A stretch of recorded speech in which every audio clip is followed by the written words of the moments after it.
That's okay. No problem. We understand. Thank you. But you were there last week. Well, that's what counts from what I hear. I was hoping to see if there was I'll be there. Okay. I'll make up There were a couple of high school principals missing.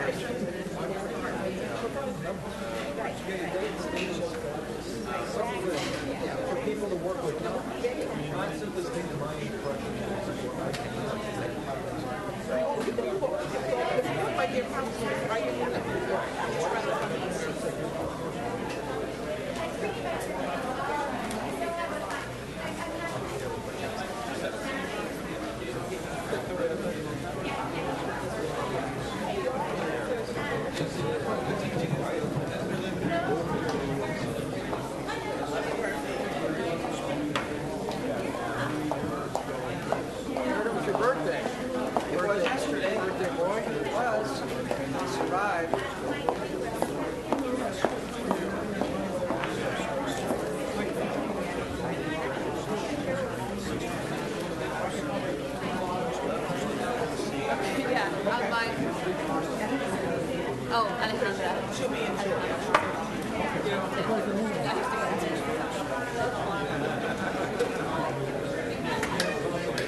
Okay, why don't we go ahead and get started? Thank you, everybody, and we appreciate. We made a change in the schedule for this meeting to start this meeting only at 2:00 because we want to get to our discussion about the budget priorities at 5:00 when people, we know more people can be here. So we start. I'm sorry. We start with public participation or with the non-agenda public comment. So we've got a list here. Betsy Cook. And then Litzy Gillingham, Adalia Lavallo, Ryan Brock, and Ernie Remillard. And Barbara Flannery, I'm sorry. Shall I get started? Okay. Good afternoon, President Barrera, Vice President Evans, Mr. Koba, and members of the Board of Education. My name is Litzy Gillingham, and I'm a veteran principal, having been at De Portola Middle School for 7 years. My colleagues and I are here today representing principals and vice principals across our school district. Some are here with us today, and many could not attend because with class still in session at many schools, they need to be monitoring instruction, leading professional development, supervising and supporting students, and ensuring a safe and orderly close to their school day. I am confident that if you were to ask any elementary or secondary principal to name the most important responsibilities they have at school, the overwhelming number one response would be safety and security. Instructional leadership would come very close second. In order to assist you in setting budgetary priorities for the coming school year, site administrators as a group want to emphasize to you the importance of maintaining the current formula for vice principals so that instructional leadership and professional learning can remain a major focus of principal time during the school day and year. My colleagues and I are here today to briefly share with you the results of an informal survey we conducted recently. In short, we invited all district principals and vice principals to track their activities in 15-minute intervals on Tuesday, December 8, 2009, from the time of arrival at school until the close of their day, typically well beyond the dismissal bell. The results were truly eye-popping and reinforced the critical role vice principals play in the day-to-day operations and leadership at the school and community level. On page 2 of your packet, you will find average hours that school administrators from all levels spend on a given day in the categories of safety and discipline, instruction, special ed operations, student support, and parent community involvement. Also included are data summaries for each school level, along with samples of responses anonymously submitted by principals and vice principals from elementary, middle, and high schools from across our district. For most principals and vice principals, the workday began at 7 a.m. and extended well beyond 6 p.m. The surveys show this to be an average of almost 11 hours per day for principals and over 10 hours for vice principals. And it should be noted that December 8th was virtually an athletics-free day for supervision purposes at high schools, which would have made their days even longer. While duties sometimes overlap, as in the case of student supervision during non-classroom time, we want to impress upon you that it simply would not be possible for principals to maintain the almost 3 hours per day we currently spend on instructional leadership if the additional time vice principals spend keeping kids safe was redirected to the principal's office.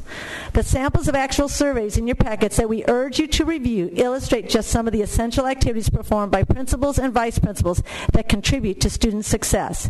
These duties are remarkably varied and take into consideration the complexity of daily situations we are called upon on your behalf to handle in service of a high-quality educational experience of students.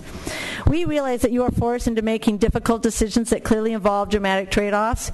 If your priorities are to make the necessary cuts as far away from the classroom as possible in order to maintain the safety, security, and instructional integrity of our school, then the continued allocation of vice principal is imperative. Thank you. Thank you, Lizzie, and the survey is very helpful. I appreciate the work that you put into that. Yeah. Good afternoon, President Barrera, Mr. Evans, and members of the Board of Education, Mr. Koba. My name's Betsy Cook. I've been a principal in San Diego Unified for 16 years, both at the elementary and middle school levels, the last 10 at Marston Middle School. Along with Listy, I'm here representing principals and vice principals across the school district. On the second page of the packet we've presented to you, you'll have a chart that summarizes the results of our typical day survey of principals and vice principals. The results are expressed in average number of hours across all levels. We want to emphasize that this is an informal survey with the date chosen in anticipation that it would be a regular day without anything extraordinary going on. When you read some of the actual anecdotes, I think you'll agree, as is typical, that some extraordinary things happened anyway. We called out 6 general areas of responsibilities for principals and vice principals in the survey. A few examples for each category are included on that data sheet. I'd like to highlight a few of them. Principals spent more than an hour and a half each day on safety and discipline, while vice principals spent 3 hours. This category includes proactive and reactive attention to the supervision of staff and students and the maintenance of a safe and orderly environment with positive student behavior. Principals spent almost 3 hours on instructional responsibilities, while vice principals spent just over 2. This category includes classroom observations, working directly with teachers in instructional leadership teams and professional communities, and preparing for and leading professional development activities. On our typical day, principals spent almost 4 hours on operational responsibilities, while vice principals spent 2.5 hours. A significant portion of this time is spent reading and responding to an average of 64 emails for principals and 36 for vice principals. Also included in this category are the systemic management of the school's organizational structures, district initiatives and paperwork, the supervision of custodial staff, and the maintenance of school buildings and grounds. Remarkably, with the collective time spent on special education, student support, and parent and community responsibilities, the average length of a day for a principal on this typical day approached 11 hours, and the vice principals clocked in at over 10. esteemed board members, we trust that you'll be able to see for yourselves the impossibility of asking a single site administrator to effectively run a school without the support of vice principals where they currently exist. The data suggests that there just are not enough hours in the day for principals to maintain the necessary focus on safety and instruction without vice principals, especially in our larger elementary and secondary schools. The elimination of vice principals where they are currently allocated would put our schools at unconscionable risk. We're here to support you in making difficult decisions that you are entrusted with. We believe that the safety and security of our students is the foundation upon which instructional excellence and student achievement can be realized. Vice principals are vital to ensuring these outcomes. Thank you for your time and attention. We welcome your questions. Thank you.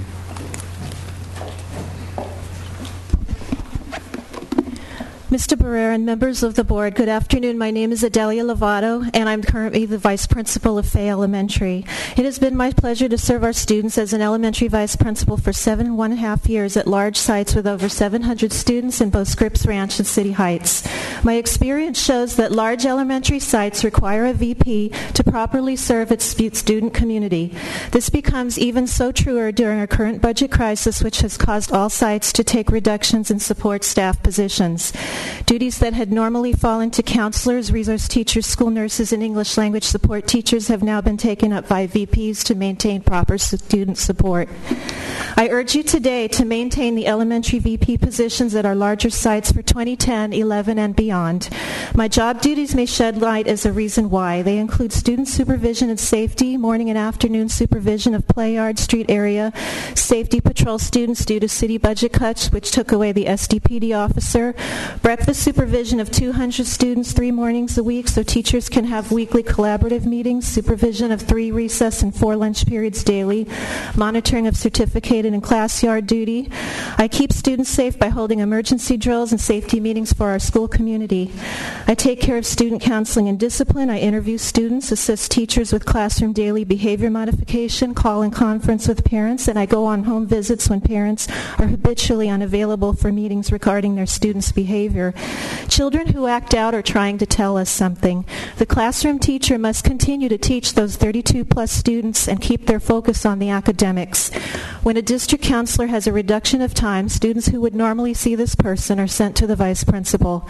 I listen to students and I help them work through difficult situations. I am a key member of the student study team and the IEP team. I am a student advocate who is present with students during meetings with law enforcement, Child Protective Services, and Polinsky Center personnel. We go the extra mile for every student. I'm a community liaison for our students, and I meet and coordinate with many community and nonprofit organizations that reach out to my school by providing free tutoring, food, clothing, toys, books, and school supplies. I coordinate university, high school, parent, and community volunteers for our school. I provide certificated and classified evaluation. I am currently evaluating 20 staff members to assist my principal. I have served as a resource teacher at a site without one by planning and leading staff development, doing demo lessons, and leading teacher collaborative groups. I have performed the work of an ELST at a site without one by giving and scoring the annual CELT exam, maintaining state-required second language paperwork for all EL students, leading EL staff development meetings, and working with selected English language learner students. I also coordinate state and district testing, among many other duties. There's a saying that says it takes a village to raise a child, and I would like to say that it definitely takes a vice principal to help run a large elementary school. Thank you for your time. Thanks, Adelia. Good afternoon. My name is Ryan Brock. I'm the vice principal of Lewis Middle School and a proud parent of 2 McKinley Cougars. I really appreciate your time today, and I've been through all parts of this process. I've been to several meetings. I went with Mr. Barrera to Christine Kehoe's office, and I've been an advocate for our educational system all along the way. I prepared a letter for you today that I'm going to share with you, but I'm kind of a bottom line kind of guy, and really what I want to get after with you guys today is that I personally don't believe that eliminating vice principal positions is going to save our district money. I believe that it's going to extenuate other costs down the road. And what I'm talking about are, imagine 77 vice principals that aren't there. Imagine that if it takes 20 seconds longer for a fight to break up at a school, and that the parent whose child who is injured knows that this board made a decision or our district made a decision to lower safety standards and get rid of vice principals. That's going to cost us in the long run. I believe that 77 vice principals, if they attend an average of 5 IEP meetings, those are IEP meetings that will not have administrative support anymore. Will be out of compliance, and then subsequently, advocates for those students could take advantage of our educational system in ways that they can't now. Okay, and to think that principals are going to be able to serve those roles is impossible. Imagine this. Imagine that every one of these vice principals has handled only 5 bus referrals, which is absolutely really conservative. We're talking about 539 unsafe acts that were not responded to, did not receive a consequence because it went unmonitored. How many of those acts would it take to really justify the expense of a vice principal? Okay? And then finally, imagine the kind of impact that 77 vice principals have on teaching day to day, in which we serve as a coach, mentor. A lot of times it's a shoulder to cry on as far as teaching support in the classroom. And eliminating our position is going to add a burden to the teacher's shoulders, which really it's not fair and it's unrealistic to do to teachers.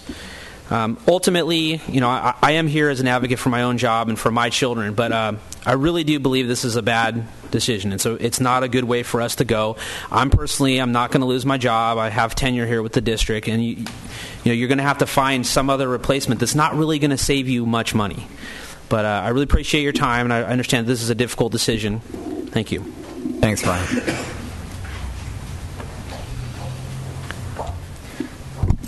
Good afternoon. My name is Ernie Remlard. I'm one of the vice principals over at Pacific Beach Middle School. I want to thank you, Mr. President, and the board and superintendent for hearing me today. I'd first like to share with you a little bit about my school. We have 1 principal and 2 vice principals. We've divided up the responsibilities, but there's 2 major pieces that we look at. It's the instructional leader on campus and the safety of our students as soon as they walk in our doors. Marco, the other vice principal, and I are instructional leaders. We work with our teachers to develop daily lessons. We facilitate continued professional development and the implementation of our International Baccalaureate Middle Years program. The education and social development of our students is always our first priority. We spend time each week in teachers' classrooms analyzing their instructions, supporting them in the development of their craft. We facilitate professional development and improve student work. At Pacific Beach, each administrator oversees 1 or more departments. My background is in mathematics. Therefore, I work with the math teachers to improve their instruction and develop ways to increase the knowledge of our students and skills. At the beginning of the year, we analyze the data from CST scores and continue throughout the year with benchmark tests. In the past, the school administration and resource teachers have been there. Math administrators and resource teachers have been there to work with the students. We are those staff members. Like most schools, we have a student with a variety of needs. We counsel students regarding grades, behavior, and social support. A vice principal becomes a mentor to our students, especially our male students who don't have a role model at home. Starting at the beginning of the year this year, we've been meeting with students and families regarding academic performance.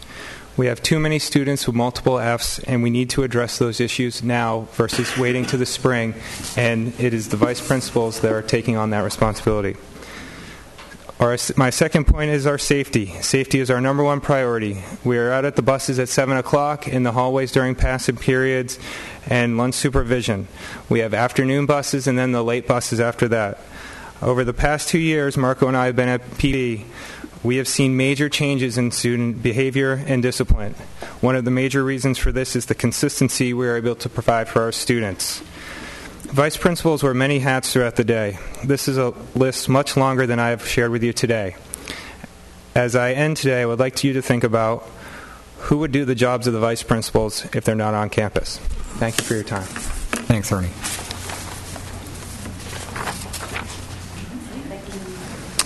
We have Barbara Flannery and Eva Vargas.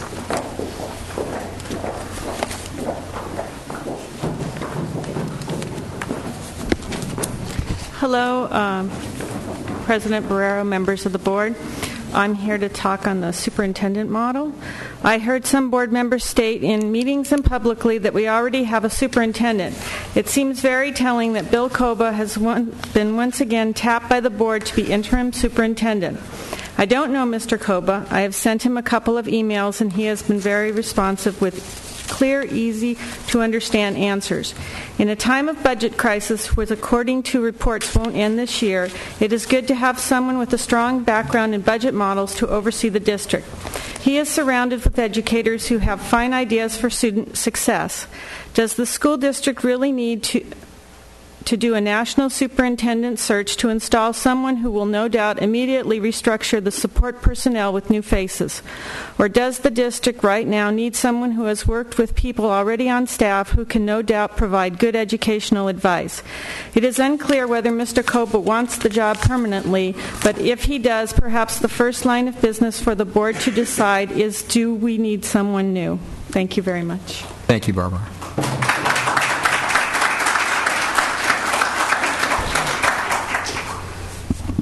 Good afternoon, school board members and the student rep. My name is Eva Vargas, and I'm with the San Diego Organizing Project. We are a family of 23 congregations across San Diego County, and I myself belong to St. Jude's Shrine of the West Catholic Church in southeastern San Diego. Over the years and to this day, we have worked with the school district to improve the quality of life for families and young people. And we thank you for all you have done and for the district's willingness and leadership on many issues of care and concern to the families we represent. I'm a little nervous.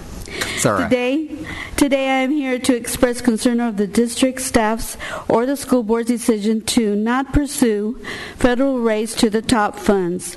It is estimated that approximately $750 million could potentially come into the state of California, and with San Diego being the second largest school district in the state, the California Department of Education, in our conversations with them, have told us that hypothetically the district could get a big chunk.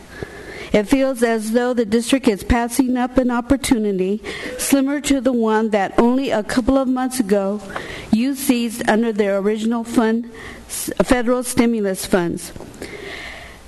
The district not only applied for but received federal stimulus money last year, including extra discretionary Title I money, which now for some reason we are not pursuing.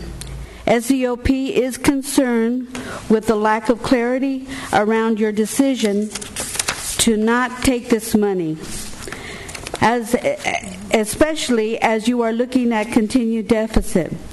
This money is moving quick, and there are unknowns, but we have not heard clear or specific justification as to how taking this money will endanger students and parents. The money is dedicated to our most struggling schools and would go to our neediest students. And you are the only major school system in the state who has turned down this money.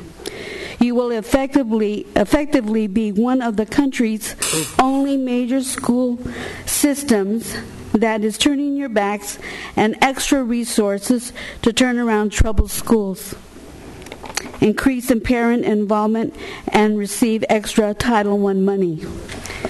We would like to remind the school board that under the legislation, although you may turn away the money, this district is still bound by the new parent involvement mandates in schools identified to turn around the 5% schools defined by the legislature. We are concerned about your district. We hope to meet with the school board members individually and district staff to get some clarity on your decision to not pursue these funds. Thank you. Thank you, Evan. I'll definitely be following up with you to meet with you. Lionel Smith.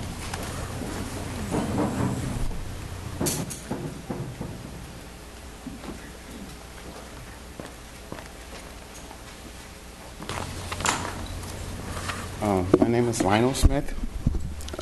address on file. I'm here to talk about the Race to the Top money also.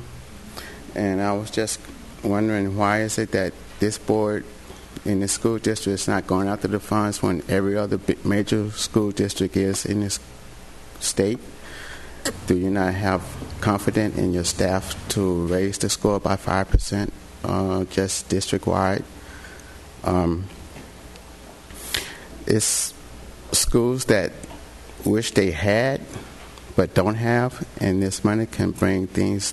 How can you tell a third grader that you can't go on a school field trip because you have no funds, and the school board is turning down $75 million or more?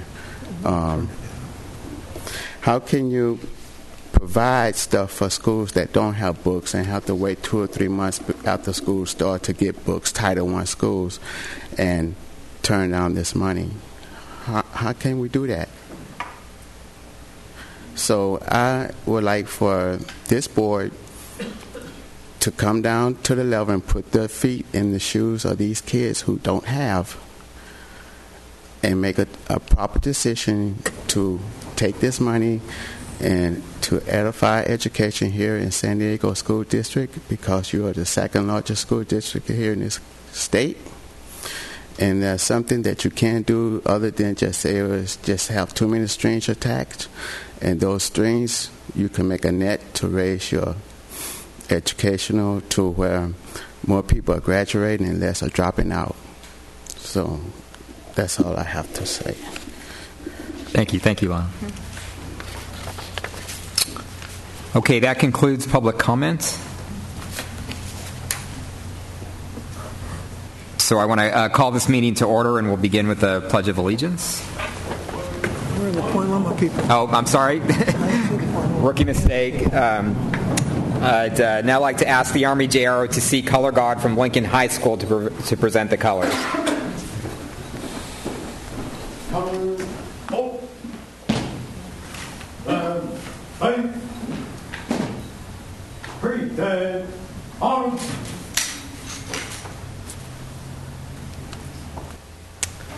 Ready, begin.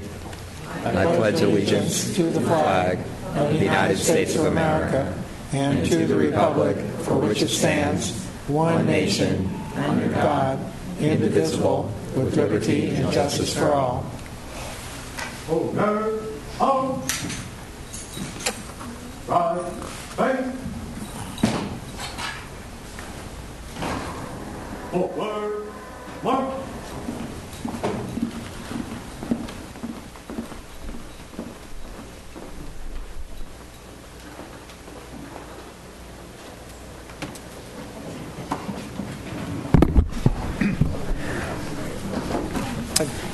I don't even know if one of them is here. I don't even know when people are here. That's next, isn't it?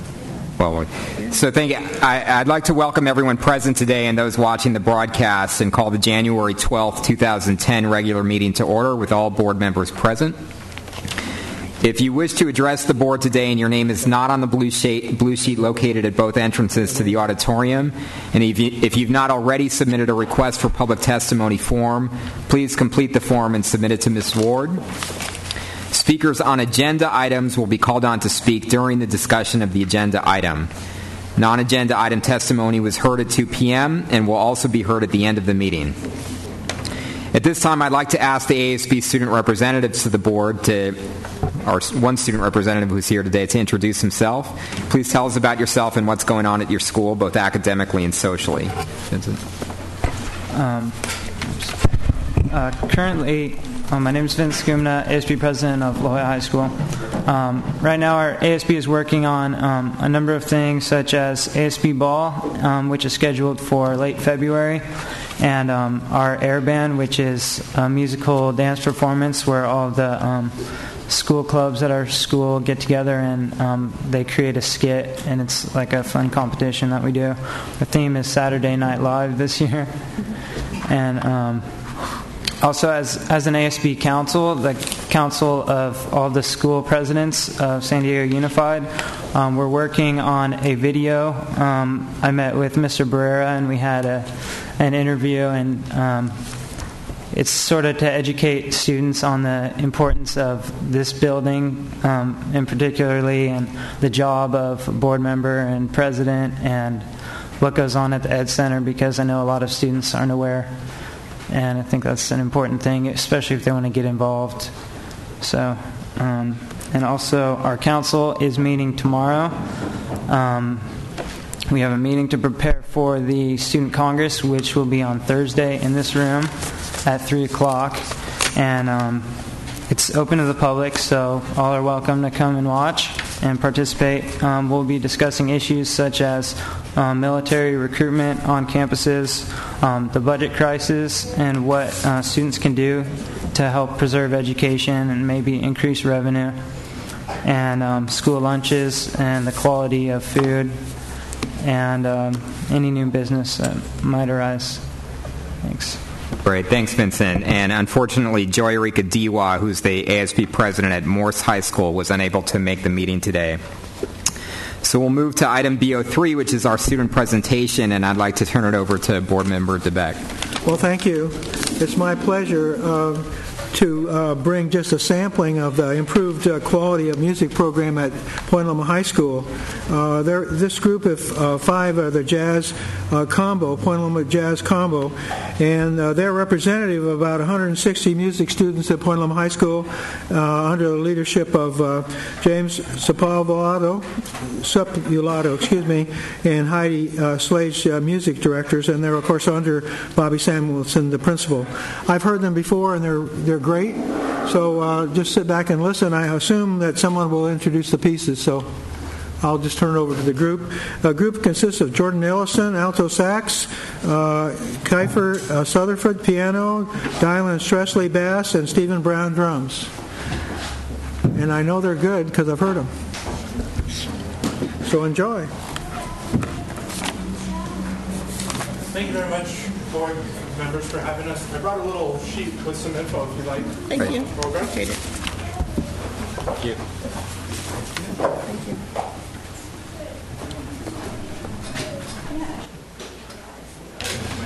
Take a lot of time.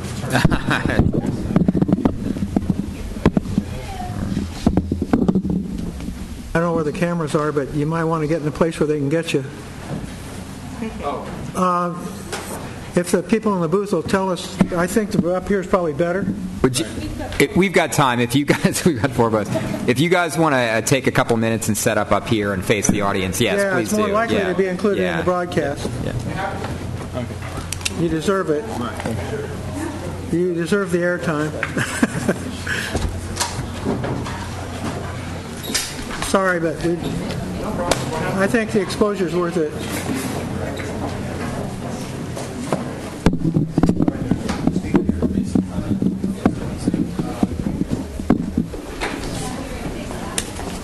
Bring them all.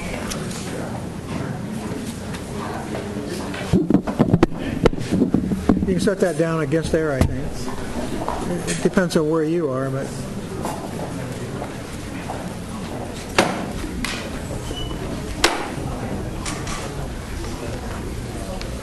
Is it Sepulado? Is that the right way to say it?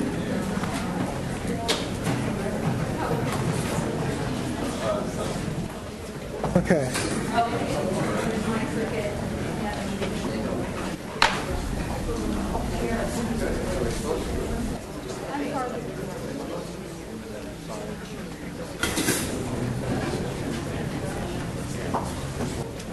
Okay, I think we're getting there.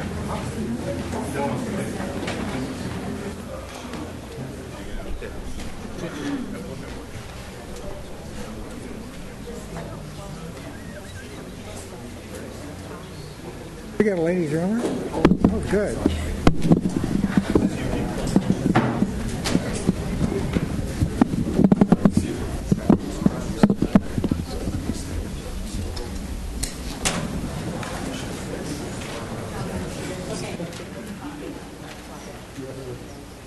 Okay, sorry for the delay. We're just about set up, but I just wanted to share with you a little bit of information about the music program at Point Loma High School.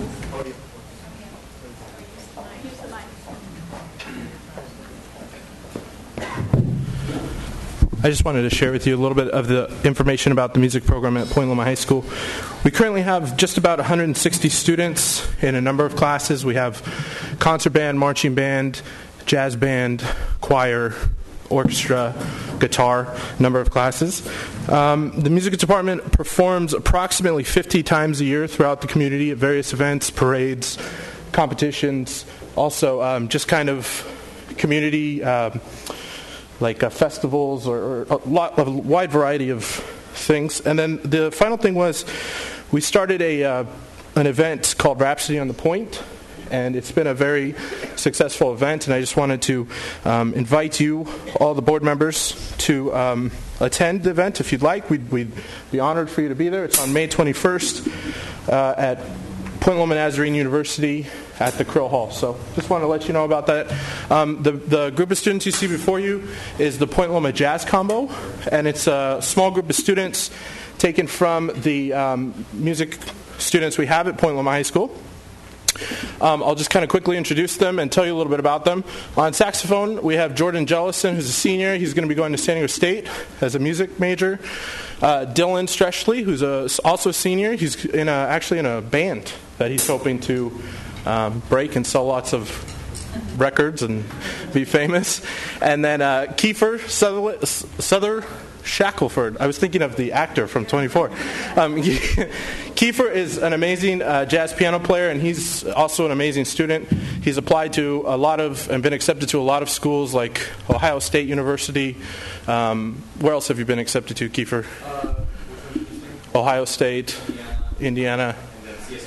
So bright future ahead of him. And then on the bass we have on the drums we have Stephen Brown, who's only a sophomore, so he'll be back next year with our marching band and a leadership position. We're going to play a Miles Davis tune for you called All Blues. So I hope you enjoy. Thank you very much for having us.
Good going.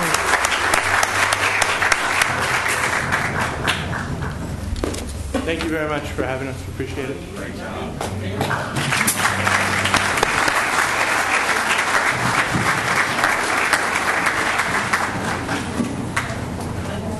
Well, thank you all. Good for you. I think we can say music's alive in the schools.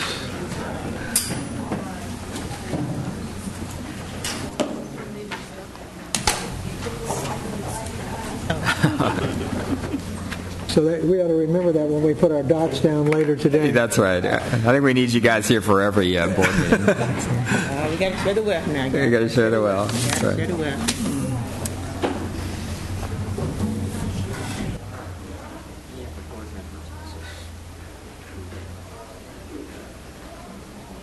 Yeah, that would help. That would help a lot of decisions.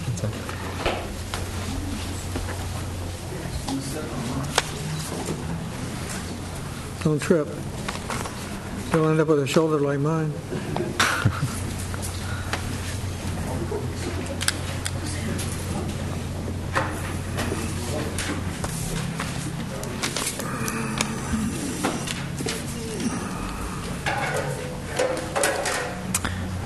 Why don't we move ahead? Thanks again. Yes, thanks a lot. Thanks, Mr. DeBeck. That was great. So we'll move on to item C on the agenda.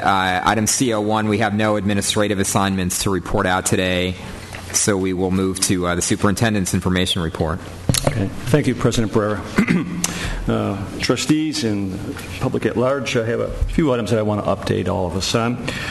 We are back to school. Traditional schools reopened last week in very successfully, very positive manner. I think the big news of last week, besides the resumption of the latter part of the first semester, is Governor's State of the State address came out last Wednesday, followed by the draft budget on Friday. And we are in the midst of trying to sort out the details to identify what are the impacts on the school district. We have James Macias, our Chief Financial Officer, and some of his team going off to a budget workshop conference tomorrow. And then next week I'll be attending a county superintendent's session to discuss the strategies, the impacts, and where are we in over the next 7 to 10 days, more details to come out on the budget. Second item that's, I think, been relatively current in the news is the H1N1 response. I think much of the public is aware that the vaccine inventories have increased within San Diego County. They've actually begun to do public vaccinations, the first of which was at Qualcomm Stadium on Friday. We have our next actual campus site vaccination today. It's ongoing at Rowan. Continue to partner with the County Health and Human Services Agency to continue to make the vaccination available to staff and to students. Lost in the shuffle, I think, of the holiday season was the recognition that we have 26 district schools that were named California Business for Education Excellence 2009 Honor Roll.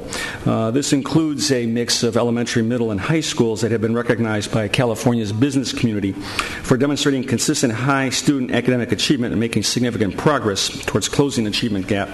We're going to be recognizing these schools with banners and with congratulations and just a mix of the schools. And I apologize if I've missed any, but I just want to give you a spread. They're all across the district, north, south, east, and west. Schools such as Mason, Miramar Ranch, Torrey Pines, La Jolla, Dingman, Curry, Jerebec, Juarez, Cumiate, Penn, Sandburg, and so on. And my congratulations out to all of the hardworking principals and staffs, students, and parents that have all come together. And then the last thing to identify with the beginning of the new calendar year is that we're coming very quickly to the first anniversary of the actual construction and contracting associated with the Proposition S. It was a year ago, November, when the community at large was generous enough to pass that $2.1 billion bond. And as of December, we had actually expended almost $44 million, obligated $112 million, and clearly have got off to a much faster start than we did a decade ago with Prop MM. I met with yourself, President Barrera, and Stu Markey, our Executive Director for Capital Investment, and the President Pro Tem of the ICOC, the Independent Citizens Oversight Committee, this past week. And we're working towards a Board of Education ICOC workshop probably in the first part of March March to celebrate the first anniversary with an exchange of ideas, insights, lessons learned. That's all I have today. Great. Thank you. Thank you, Superintendent Koba. Can I get a motion to adopt the agenda? So moved. Second. All in favor?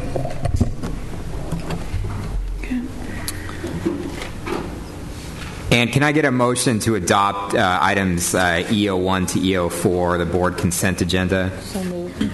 Second. All in favor? Catherine? I'm working on it here. Okay, great. We'll now move on to item F, the operational matters reserved for the board, and we'll start with information reports. Mr. DeBeck, if you want to start us off. Well, I really have nothing right now. We'll talk later on the rest of the agenda. Okay, great. Ms. Jackson? Nothing at this particular time, thank you. Great. Mrs. Nakamura? No, not at this time. Thank you. Dr. Evans?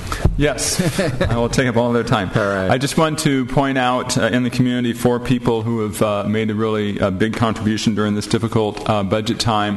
One is we had a town hall meeting at Madison High School where the parents and community members became very energized and wanted to get organized in terms of lobbying the state and making sure that we make spend our money the right way. And Mike Torrey set up a website for those parents, which is saveoursanDiegoschools.com, so you can look at that up and see what they're doing there. And I'll just also mention that Jeff Barrera, no relation of mine, a high school student at the Met, also has an excellent website up called Education for Future, Education 4 with the digit 4, Future. Go and check that out. It's a very good video on educateforfuture.org. Also, Debbie Knight, who is a member of the Friends of Rose Canyon, in these times of tight budgets, she is leading groups of students who are able to walk from their school to Rose Canyon and have a very good outdoor education. There are 3 elementary schools, 1 middle school, and 1 high school, all within walking distance of the canyon, getting some valuable help there from a volunteer. The other person is Eric Basel, who is the chair of the Mira Mesa Cluster Committee. Has formed a very good group, and we met with them last night. They're able to raise their concerns. For example, one concern was about the district applying for Race to the Top funds, and I assured him that it is not correct. The district is not interested in Race to the Top funds. In fact, we actually are, and we are investigating it. So just remember, you can't always believe what you read in the written word. And finally, at the Mira Mesa meeting, they particularly called out a person who has really helped the district a lot through this crisis and who they have a lot of confidence in. And we're saying, why would we even need to get anybody else? We have a very good person who's working right now, and they were talking about our superintendent, Bill Koba. Thank you. Thanks, Dr. Evans. My son will kill me for the fact that Dr. Evans mentioned his name publicly. That's a big taboo in his 16-year-old mind. The website, though, that and the video that a group of students put together, educate4future.org, I do encourage people to go and look at. It was a great effort by a team of students to create that video and website and to talk about how students at their campus can start to get organized to make their voice heard in this question of whether we're going to be able to save public education in our state. And to that end, I'm very appreciative of the team of people that I was able to go with, parents, teachers, principals, students, community leaders, to meet with Assemblymember Marty Block, with State Senator Christine Kehoe, and with Charlene Zettel, the local representative for Governor Schwarzenegger, over the break, and to bring home, very clearly the fact that we've taken far too many cuts in our public schools already, and we simply can't afford more. And that level of advocacy certainly needs to intensify and continue over the next several months. So I want to thank the people who've been involved in that, and I also want to thank the Eva and Lionel from San Diego Organizing Project who came here today to talk about Race to the Top. There's a lot, to talk about with Race to the Top, but I think one thing that's very important is that when the state identifies the schools that are eligible for support under the Race to the Top funding. And our best estimate right now is there might be about 8 schools in San Diego that would qualify. Our goal is to go out to those school communities, to talk to parents, talk to teachers, talk to students, principals, community leaders, and develop a plan to help those schools make progress so that our Race to the Top strategy is driven by what makes sense to local school communities, not driven by what's coming down from Washington, D.C. or Sacramento. May I yes, take please, a moment? Ms. One thing, Nakamura. I want to remind everyone that the PTA, the statewide PTA, is having a Sacramento Safari. I believe it's February 21st and 22nd, and we are trying very hard to get as many of our PTAs in our schools represented up in Sacramento on that safari. And what that takes is having, each individual PTA find a way to pay to get that individual up there for a legislative action day, going in and talking to our legislators. And I think that those voices from our PTA are very powerful but very underutilized within our district. And the district is working on supporting or is willing to support organizing the bus or whatever it is, whatever modes of transportation. We can't pay for it ourselves. Each individual PTA would have to do that. But we would like very seriously to partner in that. And so I'm encouraging all of the PTA members who are out there listening, take that back to your PTA and make sure that happens for your school because your school counts. Thank you. Great. Thank you, Mrs. Nakamura. We'll move on now to item FO2, a resolution in the matter of support for participation in the 2010 census. Ms. Jackson? Yes. Every 10 years we take account of our citizens, and so in preparation for that, the board has a resolution that is posted on the website, and we've all read it, that says that we are going to actively participate, including having a week that we set aside to really educate our parents and our students about the importance of this census. So I will move that we would approve this particular resolution in support of the 2010 census. Great. Thank you, Ms. Jackson. It's been moved and seconded. All in favor? Hard to argue with that. That does trigger something we all want to know about. Yes. Yeah, I'm going to vote for it. But as a result of that census, we have to then consider redistricting the district. Absolutely. Again. Sure. Absolutely. Okay? Great. And it's not something that any one of us should bring up. We should just basically plan for doing it. We've been through it. Last time we delayed a long time after we had to, but we should really consider it from the get-go. After the data is in, of course. Okay. I think the motion passed 5-0. Thanks, Mr. DeBeck. Okay, let's move on to item FO3, a board decision on the school district's leadership model. Yeah, I'd like to make a motion. Thank you, Ms. Nakamura. Yeah, that we pursue the current single superintendent model and that we move forward with the superintendent search. Okay. I second that motion. Point of order. We have a point of order, Mr. DeBeck. Yeah, the point of order is, do we need a motion to do what we already are entitled to do? Well, we discussed that last time, and it was determined that we did. So we want to seal it up tight and put a postage stamp on it. I just need a point of order. The question is not whether or not we should pursue, because we've been doing this for years without having any motions to do it. The question is it relevant for us to act today on that when we had on the agenda alternative forms, which was potentially a choice of options, but basically this motion is not relevant to that. Basically, if we just don't choose to do alternatives, we are already in the position we already are in, so there's no reason for the motion. Okay, I understand Mr. DeBeck's question. Mr. Brzee, do you want to comment on that? There's I think, from my understanding, your action would be to direct staff to basically proceed with what's been the status quo in the past, but there's certainly nothing precluding you from taking that action, and it has been a public issue, and there's been public discussion. So if the board wants to make a decision on the particular way to proceed, it's within your prerogative to do that. Well, it's been motioned and seconded. Yeah, I'd like to amend the motion to say that we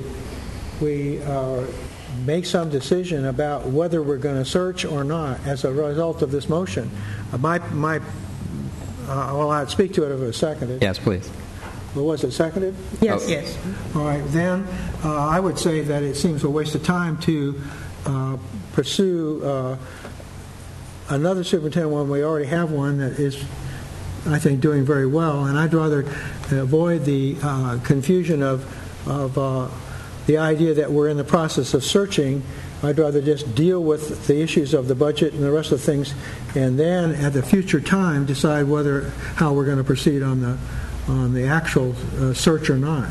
See, when you say you're going to search, or when you take this action that I think this motion presumes, that appears to me that it means that we will reject any options, but we're only going to have to go out and search. And I don't personally agree with that. Okay, so just to clarify your amendment, Mr. DeBeck, we've got a motion on the floor from Mrs. Nakamura to proceed with the single superintendent model.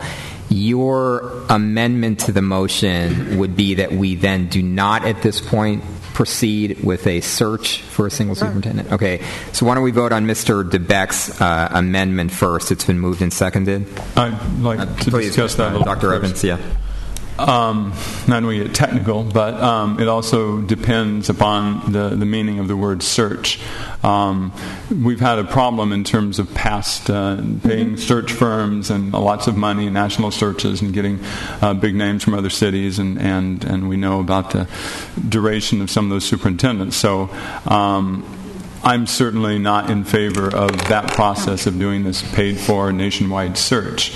That's a little different than saying that we will do away complete with any process of opening it up to applicants that the board might consider. Yeah, that was the intent of mine, was not to predetermine the decision of the board and how this search would be conducted, but that we open the conversation and as far as what this search is going to look like, and that we in fact begin to engage in that. But that's preliminary, we need those preliminary discussions. There's no question of that. Yeah.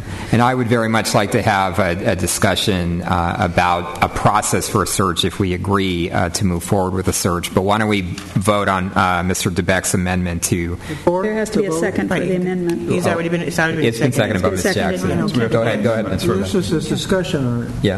I think that this motion gives us the stability we need to continue with the process of solving the budget problem before we address the process of whether we select a superintendent or search or not.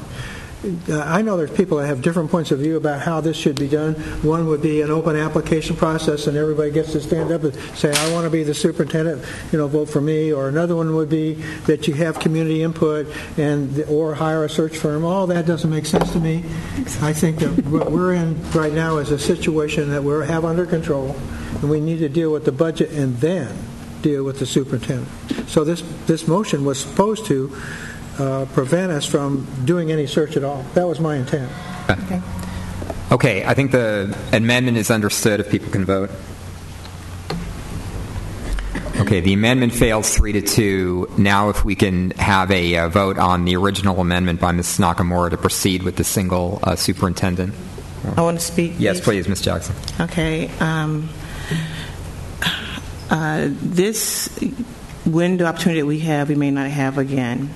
The district is stable not because of one person. It's because for the last few months, the board has made a concerted effort to define what it is that it wants to do and has worked together with staff as a team. It has been a team effort. And the reason I say that is because it is very important. The conversation is that, we don't want to change. We want to continue doing what we want to do, what we've been doing in the past. But many times we have said, people up here in the dais have said, we don't want, we're not going to do the same old thing, we're going to do something different. But when it comes time to do something different, people get a little gun shy. We have seen over the last few months how powerful a collaborative effort has been. It has not been one person. Many board members have been here 3-4 days of the week. So it hasn't been just one person. The reason for having an alternative model of superintendency is to have more than one person that is responsible for running the district. We've heard board members and others talk about the fact that when you have one person in charge, everything is filtered to the board, and you've had board members complain about that. We've heard that people have brought in their own staff and ignored our staff that we've had here. Staff has complained about that. The reason for having a different model is so that we can move forward. We can say that we're not going to delegate all of our power to one person and that person directs the board and directs the staff, but we're going to develop a model that includes teamship. I used to ask my students, when does 1 + 1 = 3? And they would give me many different answers. And I would say 1 + 1 = 3 when two of you work together and get synergy going on. That's what this district needs to move forward. I can't support this because I think that we do need to move forward and not continue to look back. Thanks, Ms. Jackson. Mr. DeBeck. During all this discussion, I got some really nice encouragement from people in the community. I appreciate it. And I'm just going to give, one of them gave me a quote I just absolutely thought fits, really fits. And because it's an idol of somebody I've really respected over the years, I'll say it. It's Edward Deming, the guy who's in charge of, or was a specialist in charge of quality improvement both in Japan and here. He says, change is not necessary, but neither is survival. And I think we're sitting right now in a situation where we're saying we're going to do more of the same. And I already saw the sense of this. And what I don't want to do is lock us in. But, you know, it's going to happen that we're going to have a single superintendent for a while. But I don't see any reason for us to go into I'll call it a restatement of faith when a change might be. I'm secure in my recommendations, but I don't mind if it's considered at some time in the future. What I don't like is any kind of action that precludes discussions of optional models of managing the district. And this appears to be that, so I'm going to vote no on this one. May I speak to this? I hear the concerns that are being voiced by my colleagues, but I do want to say that to also reach back in the past, the single superintendency can be as different as Tom, Dick, or Harry, or Harriet.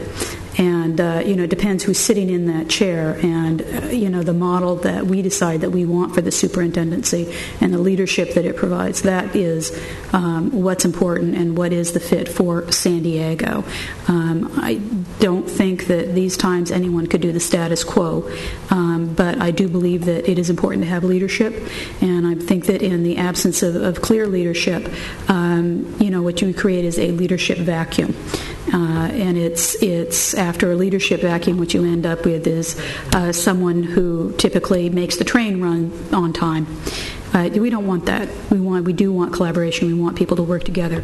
But I don't think that a single superintendent, as anyone who can tell you who's been married more than once, not that I have, but who your partner is can make a huge difference. So I think we can still have the flexibility and the unique approach that my colleagues are hoping for. Dr. Rowe. Yes. I think it has been very important to have this open process in terms of discussing alternative models for the superintendency, and I know people started jumping ahead in terms of the fact that maybe the board had come to some sort of conclusion when in fact with our public open meeting laws we discuss things very much in the open and we've shared our ideas, and I think they're very good ideas. I think there's a lot of merit in what a lot of the points that Ms. Jackson and Mr. DeBeck have brought up.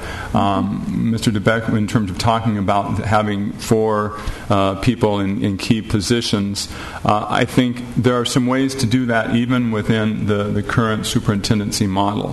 One of the things that we've seen is that, at least from my point of view, that we don't want is bring in a superintendent who brings in another team. We want to have a very stable team so that at any point in time, if one of the key players leaves, the district and the organization continues moving along very well. Whether that person is the chief financial officer or an academic officer or the superintendent, there would be a team in place. And one of the things we have been working on is having a clear plan for San Diego so that whomever the superintendent ends up being, they will see this is what we as a community want for our schools, as opposed to going out and hiring somebody and saying, what can you do for us, and tell us what we need. We've been doing a lot of hard work on that. I think the issue right now is that it is very important right now some stability as we're working through this budget crisis, and a little bit different than Mr. DeBeck, but I mean in terms of his point of not introducing great change at this point in time, I'm in agreement with that general idea, but I think the best way to maintain that stability is for this particular time, to continue with the single superintendent as the CEO, with others reporting to him and working with the board as a team. And that we're just clarifying that at this point, and we'll move forward with the community on the search process. And one of the things, as I already brought up before, I think the community may respond similarly to what Mr. DeBeck has already said about our current situation and the possibility of continuing it. I agree with actually what everybody up here is saying. I think we do need to, in the selection of a permanent superintendent, I believe our goals for a permanent superintendent is to increase teamwork, increase stability, not only in terms of a single person who's leading our district, but making sure that we continue to work collaboratively. I believe I absolutely agree with Ms. Jackson that what we've seen over the past several months has been, I think, a model of our district working collaboratively with a single superintendent, and so I share Mrs. Nakamura's view that it's possible, I believe, to accomplish goals of stability and collaboration and progress under the single superintendent model. But I certainly understand the motivation for some of the alternative ideas that Ms. Jackson and Mr. DeBeck have brought up, although I don't agree with the structure of those ideas, at least not now. I also agree with Mr. DeBeck that the process for selecting a permanent superintendent, if in fact we choose to move forward with that tonight, that process should, I think, begin in the late spring. I think we do need to focus in on our budget situation over the next few months. I believe, and we need to have a discussion about this, obviously, but I believe the process for the selection of the next superintendent has to be very open, has to, in some ways, mirror the community town hall process that we engaged in over the last month around our budget crisis. And I think that's going to take time and energy of staff, certainly, but also time and energy of the community. And so I would like to have a discussion at our next board meeting on the 26th about that process, with the hope that we can give staff some direction in coming back to us with some detail on process. But the timing of the process, in my mind, needs to begin in the late spring, but needs to conclude with a permanent superintendent in place by the end of the school year. That's what I would offer up. So if there are no further comments on Mrs. Nakamura's motion, please, Mr. It's inherently unstable to say that we'll wait until we finish this budget thing and then we're going to go to a new superintendent search, because all the decisions for the following year are already made by the time we get to the search. In terms of who's going to be assigned to what schools, what budgets are going to happen, all the things, the people out there in the field, the principals, the personnel that are under the leadership of our administration need to know who the boss is, and they need to know it right away. They don't need to know it in the spring. They need to know it now. Because, so we've been collaborative, so we've been some certain things, but everybody here knows as soon as there's a new face at the helm that everything goes down the drain. You can say that you will turn over the leadership of the already decided things to a new superintendent, but I have yet to see, in my experience, a new superintendent that doesn't have some special stuff they're going to throw in at the last minute that's going to affect a lot of people. And I'd rather have us just go through this year with the superintendent and then make the decision at that time how we're going to proceed than to have us say, well, Bill, you get to do it until spring, but then, we don't know who it's going to be. I think that's inherently unstable. And I can't agree with that motion, so I'm going to vote no.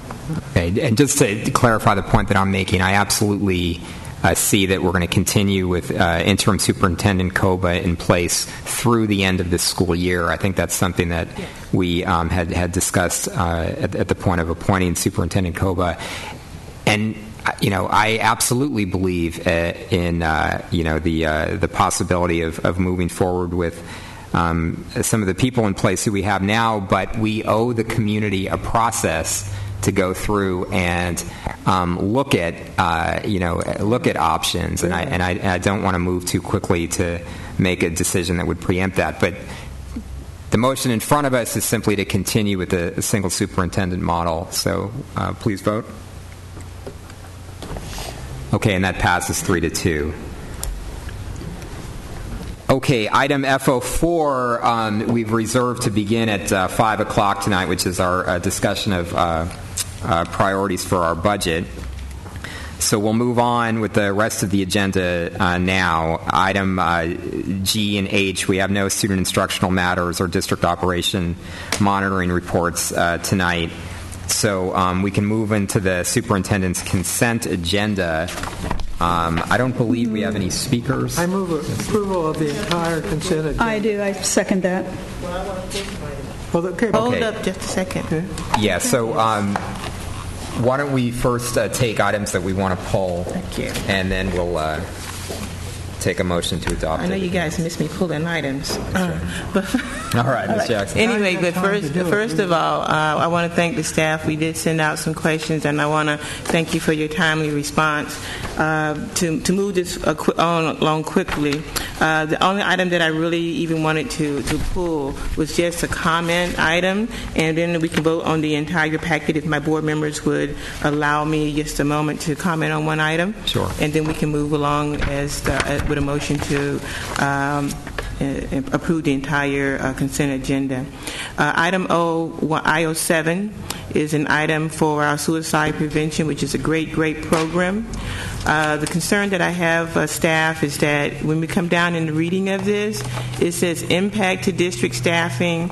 There is no impact to district staffing, and that has to be clarified because this does have an impact on the staff. Staff is going to be, which is why I asked in my, and your response was great. You talked about the training that they would have to go through, and et cetera, and et cetera. So maybe, if you're saying impact to district staffing means that we don't have to hire any more people, that's one thing. But if it's an impact to staff, this does require some staff work. So it should not be, yes, there's no impact to district staffing. And we see things like this come up before that would say no impact, and it really does. Staff time is impact. And I appreciate their time that they have to work to do these items. Thank you. Okay, thanks, Ms. Jackson. And I couldn't find an item in here that I was concerned about, and that is a reappointment of members of the Budget and Finance Committee. Is that in this? Yes, it is. Matter? Yes, it is. Which number? I want to pull that. Okay. No, that item was in the board's consent agenda. Oh, yes. Well, then it's too late. Yeah. Okay. Is it? Mm-hmm. Oh, wait a minute. Adopt agenda, board consent. Okay, and I didn't pull it? Agreement? The appointment? Okay. Well, that didn't. No, I just asked the question. It was EO2. Okay. It was passed, and I'm not going to argue it. The question is a mechanical one. This is reappointment of the present members. I have a concern that we don't have enough other outside members. And I don't think this action precluded the possibility of appointing new members. And the reason I say that is because... Additional. Correct. I think we do need to increase the size of that group, and also for the purposes of, I'll call it, continuity. Some of them may get tired, and then you're going to find yourself with no lay people doing the budget stuff. And I personally don't agree with the idea. I think you should have a body that is a little larger, because there's only two people that are outside experts on finance. Yeah. So what? So I won't but that was all I was going to say. Okay. But if that action doesn't preclude us adding to the... Yeah. So I might want to include that in a future agenda. In a future agenda, gotcha. Okay. So let's leave that be. Sounds good. Okay. And then from the consent agenda, from the superintendent's consent agenda, staff has withdrawn items I-18 and I-19, and I understand that those now are the only two items that are withdrawn. That's correct. Okay, so we have a motion from Mr. DeBeck to approve the entire agenda. Do we have a second? I seconded it, yeah. And I also want to pull an item. Oh, Dr. Evans wants to pull an item.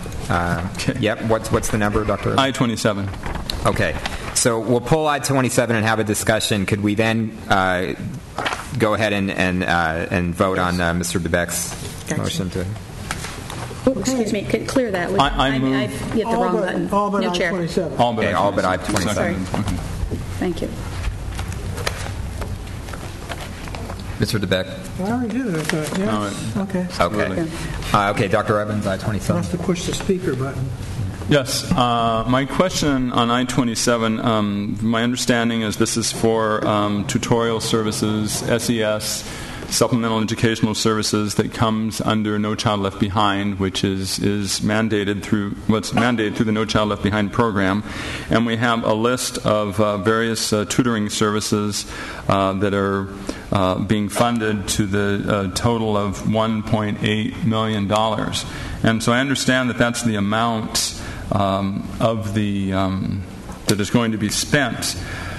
I'm just interested in terms of asking staff if we have any information on the results that we are getting from these 37 different tutoring programs. I mean, my thought is that there's a lot of money being spent here with the idea of raising student achievement, not just complying with the fact that we have to provide this service to parents whose kids are in a certain situation. Yeah, I agree. But are we actually getting some clear results? I agree.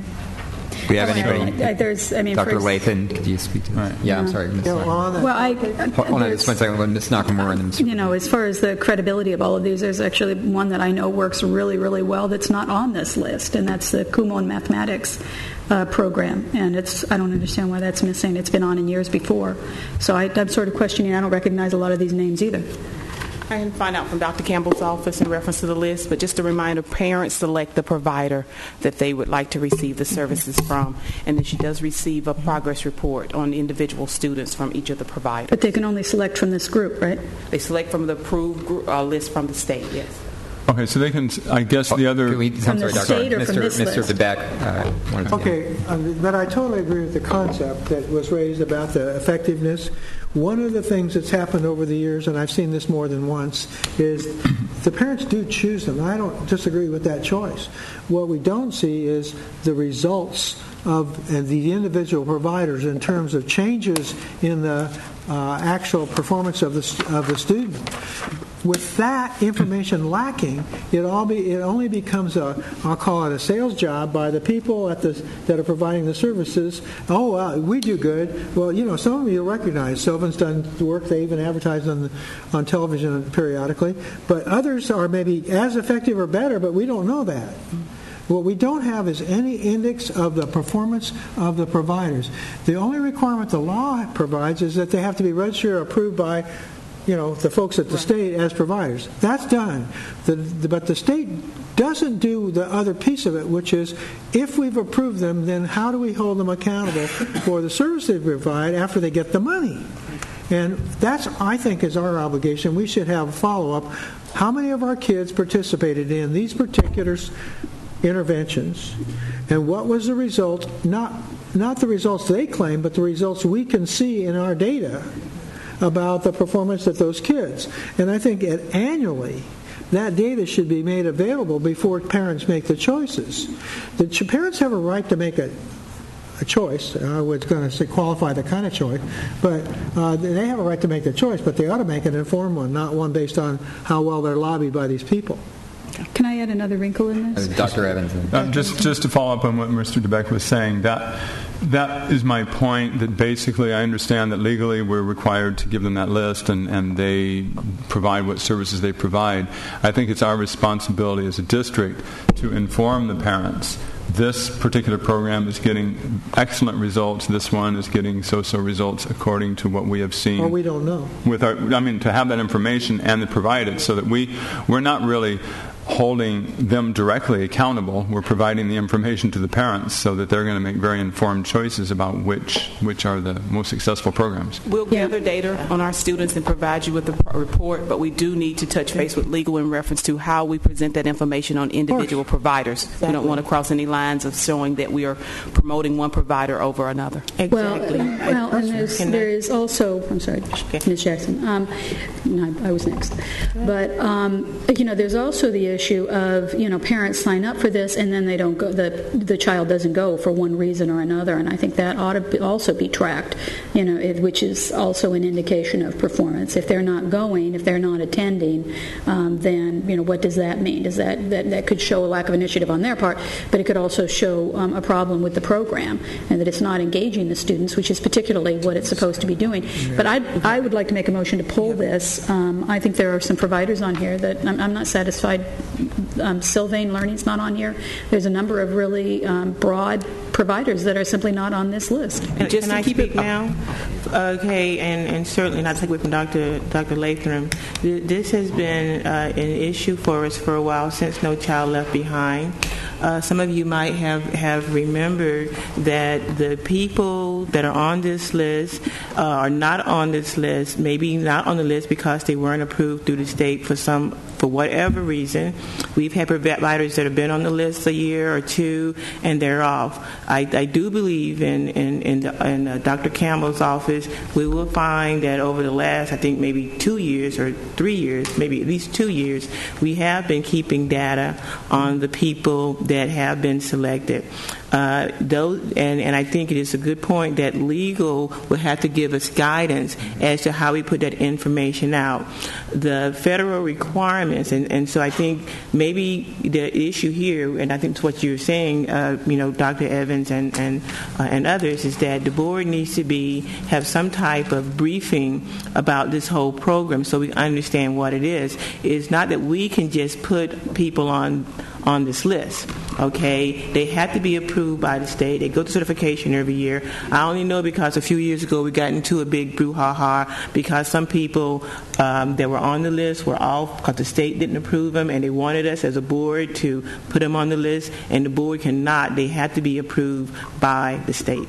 Well, my point is that I don't think I'm pretty sure I know there are names on this list that we're not giving opportunities, that are effective programs, that our parents are not getting the opportunity, and some of these sound pretty fly-by-night, and I have never heard of them. Just because they've been approved up at the state doesn't make them necessarily the best choice for our kids. But it's not our choice. The problem, and always I know this because we went through this big and I agree with that. And what happened is that the information goes straight to the parents. It doesn't go to the schools to give out. It goes straight to the parents.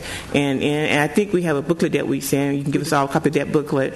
But the parents, regardless of how we feel about the names or whatever, the parents go through, they look for certain things, whatever, if it's second language, if it's how many years of experience they may have had or whatever, and the parents decide. And I say that because we've had some of these people that wanted to say, well, district, why can't you give us a certain number of students? Well, the district cannot That's not our decision. No, I know, but I'm saying I know it's because that was the thing that went on. But my point is that these 37 names are not the totality of what has been approved by the state of California, and I'm not sure that. That's what my concern is. I think we can have I know there are programs out there that are not represented. But some boundary issues in where they serve students in certain areas. It could be transportation. Dr. Campbell, you come on up front. Have not selected those providers. So just because you don't see them on the list, it could be an issue. And I'm not going to name any of the companies, but it might be because of the fact I'll that name students one, are and that's required Kumon. I don't understand why they're not on this list, because they are absolutely, they make a difference in children's lives every day. So, Dr. Campbell, do you want to comment on this?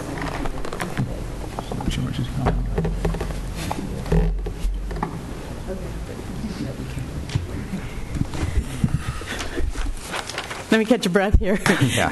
Right. In answer to your question that I think you're working with right now is CDE, California Department of Education, provides us a list of providers that were approved through an application process. And through the application process, we don't have a choice. We have to take all providers that are CDE approved. In the case of Kumon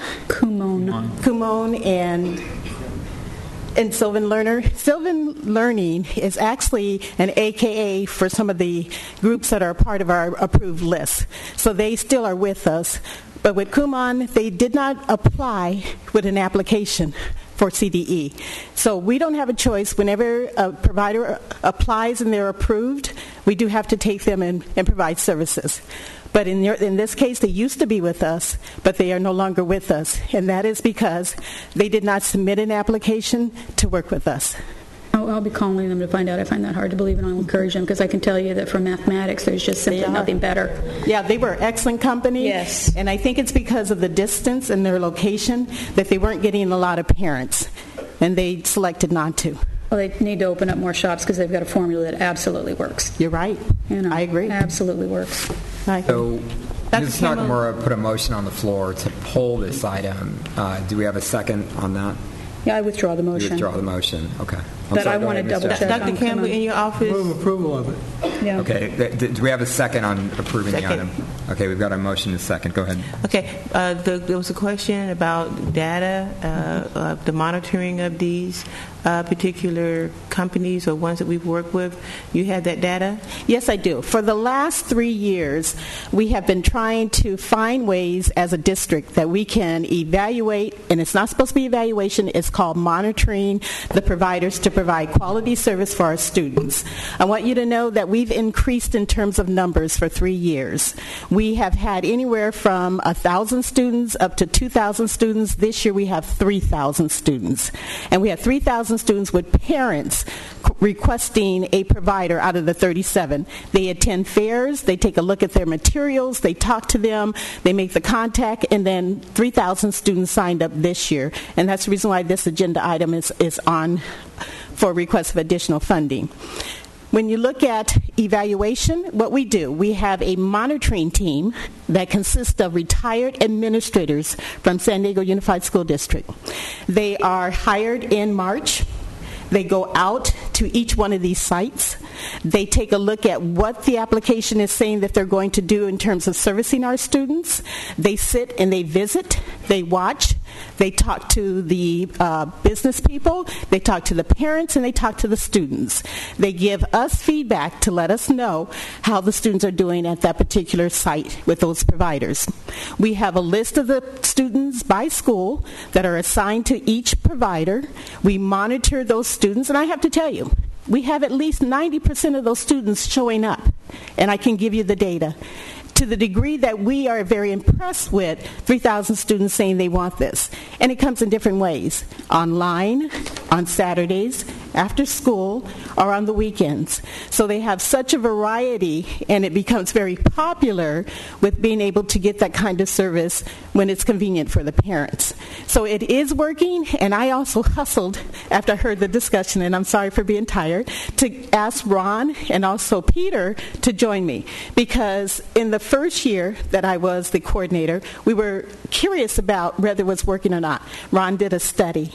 In the second year, then, CDE wanted to know how it was going and how well it was making a difference with student achievement. So Peter got involved. So we have ongoing kinds of things that we're trying to do to make data available for you to see how successful or unsuccessful certain providers are. Although legally we can't evaluate, we only can monitor what they're doing. And for this year, we do have a CAN system that would allow us to match data and be able to report that information. So if you allow Peter and also Ron to come up and speak. I don't know that we need to do all that. Dr. Evans, go ahead. Yeah. Well, I mean, but the question I originally brought up was the issue of, I understand there's a legal issue, but you do have the information available. I understand they can go and monitor, and it looks like a good program and good things are going on there, but to actually be able to see concrete results in the district and other testing that this individual who went through that program has improved. Now, obviously, it's not a clean experiment because there could be other reasons why they improved, but overall, you can find a trend that the people going through particular programs are improving.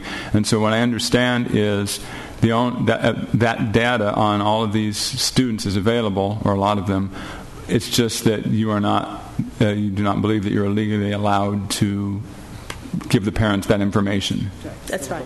So that sounds like we need some sort of legislative remedy Intervention. to if these programs, the purpose was not to set up new companies to make money. The purpose was to improve the achievement of the kids.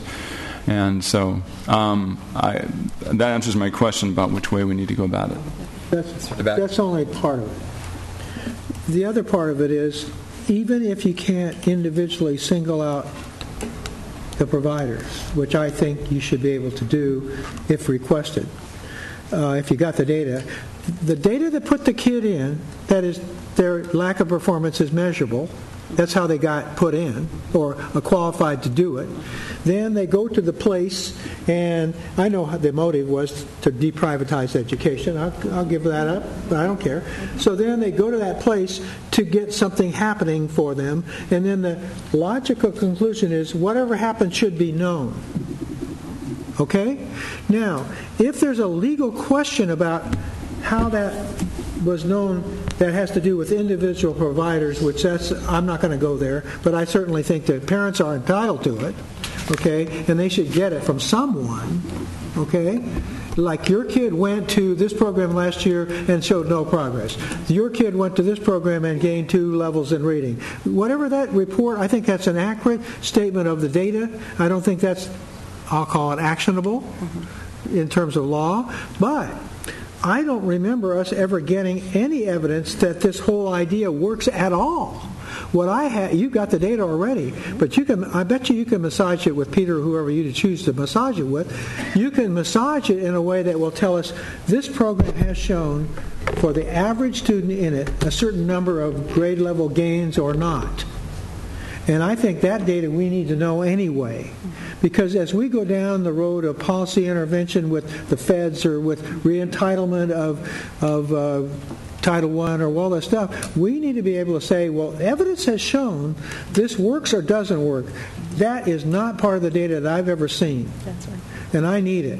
Okay? And you're right. I'm not going to go back to reauthorization and say, attaboy, privatizing education is good or bad unless I have data that says it didn't work in San Diego or it did work in San Diego. And if I can have parents have the freedom to look at the results that they were getting paid for. Because somebody paid for those parents' kids to go there, all right? Now, the parents should know, was that money that I got from federal law effective in my case or not? Maybe they're supposed to get that information themselves out of district reports, but I don't think they are sophisticated enough to go about that business, and I think we need to report it to them. Mr. DeBeck, you're right. Parents receive monthly reports from the providers to let them know exactly how the tutoring's going and their scores on their pre-test and their post-test. So parents are always informed about what's going on with their child. It's just that that data is not something that the district is entitled to. But we get the data when the kid comes back because we test them again. And you're correct. And then for several schools that I did a random kind of evaluation, they said for those students who did participate in the tutoring, you can see significant difference in their achievement. Okay, good. I will support this item. I would just like to ask the staff, the superintendent, and the legal staff to investigate what are the rules in terms of getting this information out, and if it is very limited, what are the routes of action that we could take. Okay. And thank the three of you for hustling down. Yeah, absolutely. Can we please vote on this? So we moved and passed this or not? Yeah, we did. Okay. Okay, we have no public participation, no public testimony at this point, so we will recess until 5 p.m. Jesus, that's a bit of time.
Okay, why don't we get started? Thank you so much for everybody coming out tonight, and we're resuming our meeting, which started at 2 o'clock this afternoon.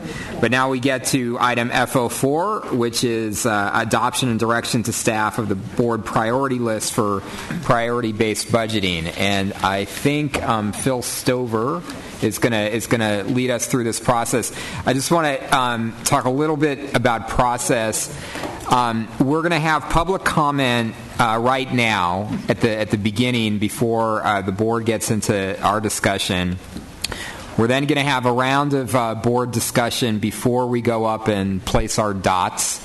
We will then have another round of board discussion after we've put our dots up, and then we'll have public comment again at the end of this process. So we will begin with public comment right now, and we've got Anne Marie Haney. And I'll call out some folks. Oh, I'm sorry. I'll start with the blue sheet as well. Irene Hightower, Deanne Rohde, Barbara Flannery, and Debbie O'Toole.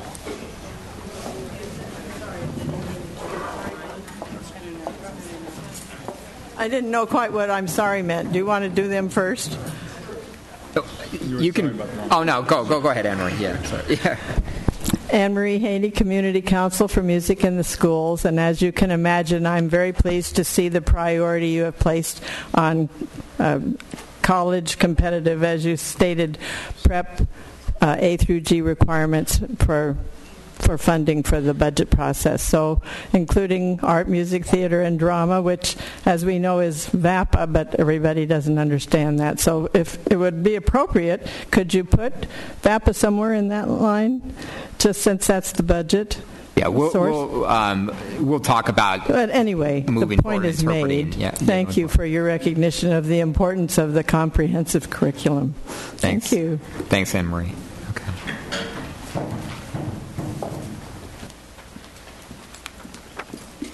Good afternoon. I'm Irene Hightower. I'm the Vice Principal at Rosa Parks Elementary School. I'm here today on my own accord as I'm a Vice Principal at a year-round school and I'm currently on winter break but took time away from my family to be here today to represent over 70 Vice Principals in this district that could be affected by priority-based budgeting. I've been a VP for 3 years, and for 3 years I've waited to see if I will have a position as a VP. Within my 3 years, I have worked at 2 different schools, for 3 different principals, 4 different area assistant or SIOs, and 3 different superintendents. It seems to me the only thing that we are consistent about is being inconsistent. I work at a school that serves over 1,000 students, K-5, to include 3 special day classes and 4 preschool classes. It is a school that used to have 2 vice principals but is now down to 1. Some of my job duties my principal will have to cover if I were not there would include 17 formal teacher evaluations, putting her at over 30, various classified evaluations that change throughout the school year and from year to year, over 100 IEP meetings, close to 100 student study team meetings, supervision throughout the day, suspensions, updating the site safety plan and single plan for student achievement. Those are my jobs. I sit on my school's SSC and ELAC committees and sit in on many evening parent meetings. I provide regular professional development during various minimum days and at all-day trainings that were written into our site plan. Many of my secondary colleagues do these things as well as provide supervision during various evening events such as sporting events, community meetings, and dances or proms. If we were not available, these things would either not occur or occur without an administrator present, therefore compromising the legal rights and safety of our students, families, and staff members. I implore you to take these things into consideration as you are making your decisions to provide the consistency that our schools need and deserve, and I thank you for your time.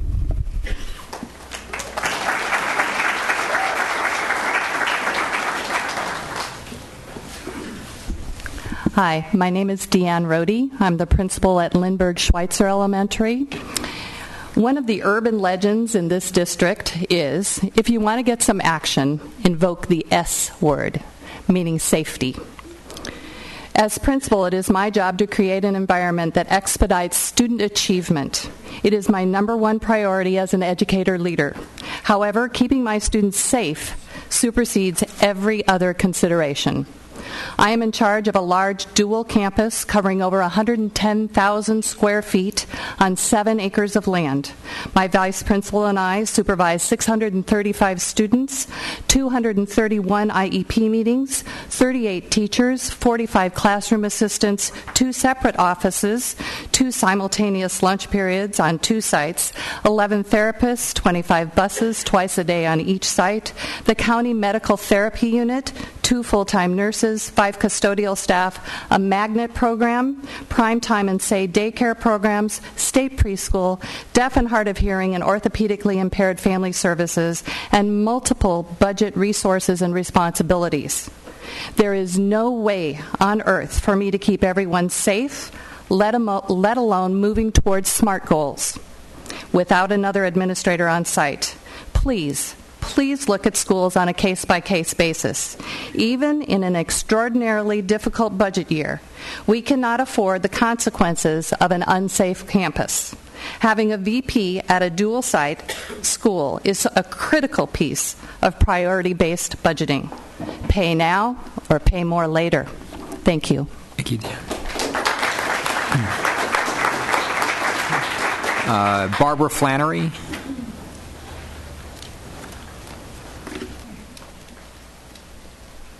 And then after Barbara, we've got Debbie O'Toole and Katie Anderson. Thank you. I've compiled some data on the schools in the district taken from the 910 budget workbook. These were allocations to the schools based on the projections for enrollment. These numbers deal only with the staffing of the schools and not the facilities cost. As you will see, the basic staffing costs per school, an average of $4,800, shows a difference or a variation of about $1,500 from the lowest to the highest, tossing out a couple of highly funded schools. I think the board should look closely at the ensuring equitable staffing for all schools, then equitable, not equal funding, but the board priorities should be tailored to the schools, for what is good for one school may be a disaster for another. Thank you very much.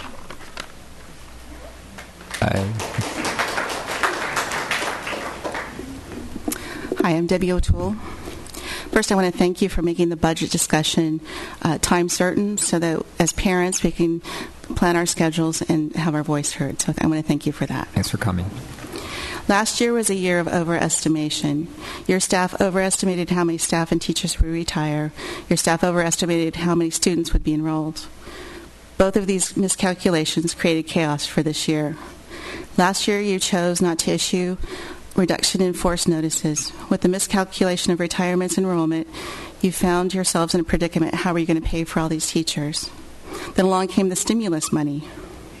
Using 2 years' worth of funds, you were able to pay for the majority of these teachers. Others you offered to pay for their master's degrees while they taught classes they were not yet qualified to teach. You still had to hire more than 50 teachers because there weren't enough qualified extra teachers to teach very specific classes. They weren't in the budget, and hopefully with the current hiring freeze and frugality, we won't have to make the cuts right now. Please don't make these same mistakes again. I have heard some of you stating that issuing reduction in force notices means that we will have larger class size. I'm here to remind you that this year you did not issue these notices, and we still have larger class sizes. They are not synonymous. Issuing these notices gives you a tool for negotiations and can be used only as a last resort if the funding comes in short. Using more conservative numbers for retirement and enrollment will help you keep within your budget. Using last year's budgeting strategies as a guide for what not to do for this year. Priority-based budgeting should work well if it is done in a fair and balanced way. The frightening thing is we have no idea how much we're going to get from the state, and we probably won't know, or we might not know until the end of summer. Please play it safe by using every tool available to you to make these cuts as painless for our children as possible. Thank you. Thanks.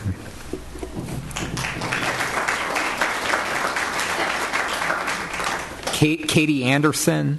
Yes.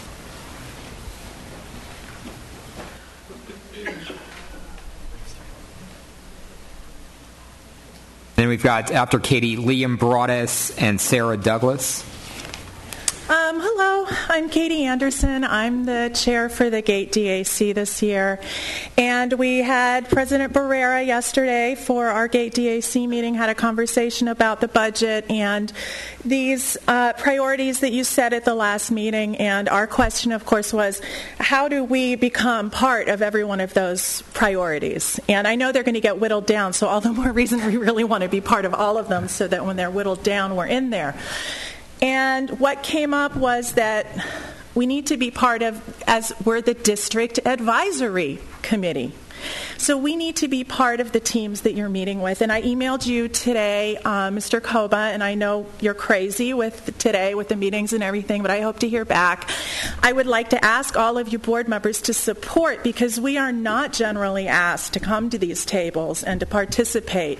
And with the Model B cluster groupings that we run throughout the district, we represent almost 75% of the district, of the children, with the cluster GATE kids. And that's a lot of children, and I think that that buys us a place at the table.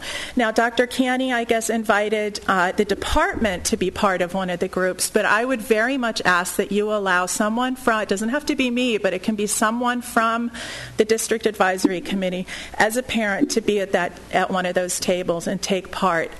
It's too important. I know that we have to fulfill those mandates, the federal and the state mandates, but seeing as GATE is not a mandate other than a moral and ethical mandate, I ask that you have the integrity as a team of administrators and board members to include us in these decisions. Thank you. Thank you, Katie.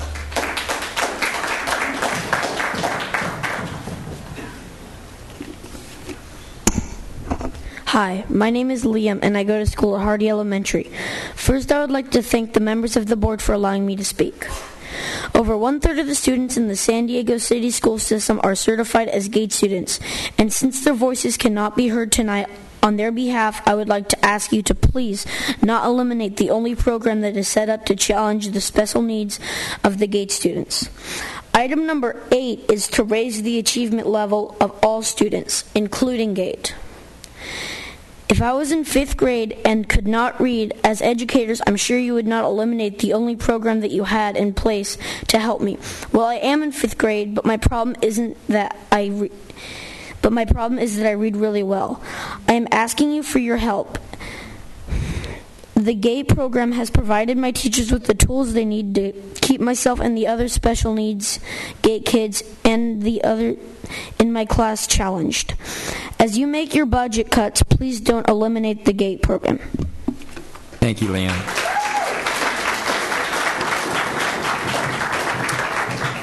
Great job, Liam. We've got Sarah Douglas and Michelle Douglas and Mike Price.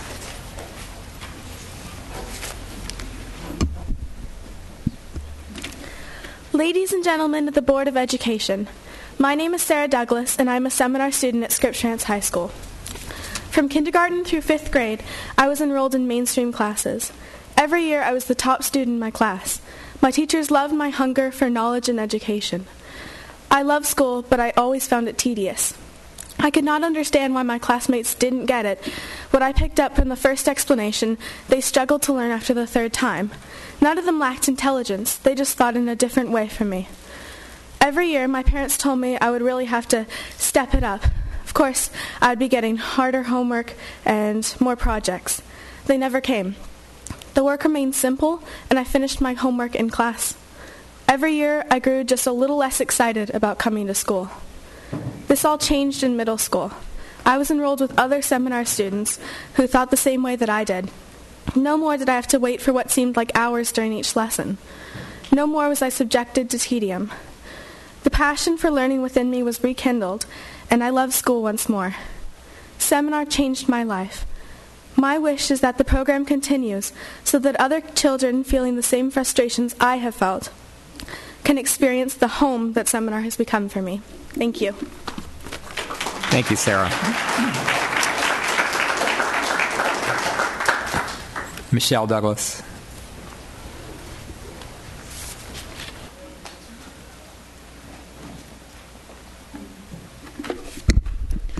Hi, my name is Michelle Douglas. As a parent, I am most hopeful that the San Diego Unified School District will make it a priority to keep programs that will ensure all children are provided a complete education.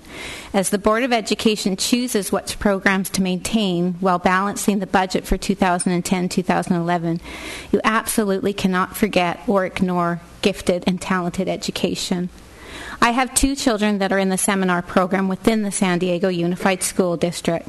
Sarah, a 9th grader at Scripps Ranch High School, and Kyle, a 7th grader at Marshall Middle School. This program has had an incredible positive impact on both of them. The smaller class sizes, nurturing environment, and intellectually challenging subject matter has sparked a heightened love of school and learning that we are very pleased to see. Sarah and Kyle are quick and passionate learners who love to delve into topics of interest. Instead of spending the entire day just covering the basics, they can cover the basics quickly, leaving time for exploring and discovering related and more complex ideas. Before they participated in the program, they spent much of their time helping their fellow students, never getting a chance to be challenged or reaching their full potential. In previous mainstream classes, Sarah and Kyle always hesitated to share their knowledge during classroom discussions. They could feel the resentment of the other students and did not want to antagonize them. In the seminar program, they feel free to share openly because they know that each student has his or her own talents and that the environment is conducive to learning from each other. They respect each other as intelligent, knowledgeable individuals and recognize that each has something to offer. They know that by sharing their passions and communicating their knowledge, they can learn so much from each other. We feel that the seminar program allows these highly gifted children to be students as opposed to tutors. We believe that it is the duty of the school system to give each child the opportunity to reach his or her potential, and this program focuses on these unique individuals. My children have flourished in this environment. They never used to discuss school, and now they are excited and enthusiastically come home and share knowledge that they have been exposed to during the school day. My children have changed from bored, ignored children to students with the potential and passion to make an impact on this world. Thank you.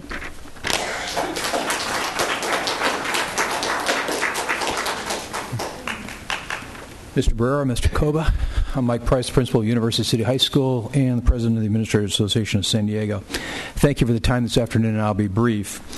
It's been a historic process. You're taking a look at priorities versus cutting. And that's a very large step. As I look at other school districts across the state of California, they're doing exactly the opposite, the kind of thing that we used to do. And so I want to applaud you for that effort to take a look and say, okay, what are our priorities going to be? But saying that, my understanding is that after this meeting today, when you do the priorities, you're going to be asking the district staff to be able to say, what does it cost us to be able to do that?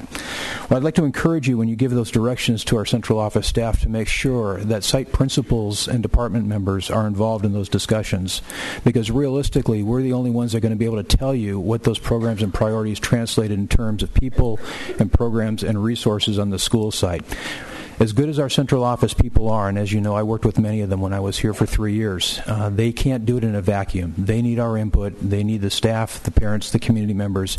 It's been an inclusive process so far. I hope it continues that way, and we want to thank you for your time, your consideration, and for keeping us involved. Absolutely. Thank you, Mike.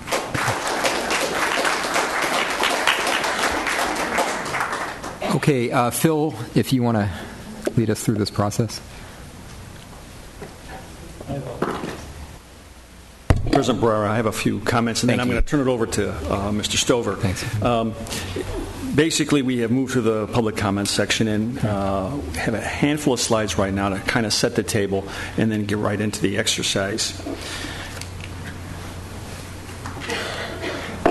always want to keep us focused on time and calendars. So just so the public at large can appreciate where we are today, and that is this discussion of priorities and a refinement of priorities. And then immediately after this, putting our teams together, and as Mike Price indicated, an all-inclusive set of teams working on this in order to do the work directed by the board about pricing out, coming up with costs for a February 2nd briefing, and then moving through other iterative processing in February and March with a full understanding of the timeline, whether it be second interim financial reports, May revised, and adopted budgets. But just to always remind us of the temporal considerations of the process here. I think the public at large and staff, whether it be central office or at the campus and other stakeholder groups, have been following the governor and the legislative discussion of the past week. All this was meant to be is a rough cut slide of what the challenge is, knowing full well that this will evolve. And if we were using a financial reduction of $35 million, just to give an example, with all of the other puts and takes that we are aware of up to this point in time, our challenge is around $93 million. But with the recognition that that will move in some direction. So the magnitude of the challenge for all of us collectively is a significant one, and I just wanted to show that here in a quick depiction. If you go all the way back from our assumptions to where we are today, with much more to follow and evolving. During the discussion we had at the prior board meeting, we had an excellent recommendation from a parent at the Language Academy.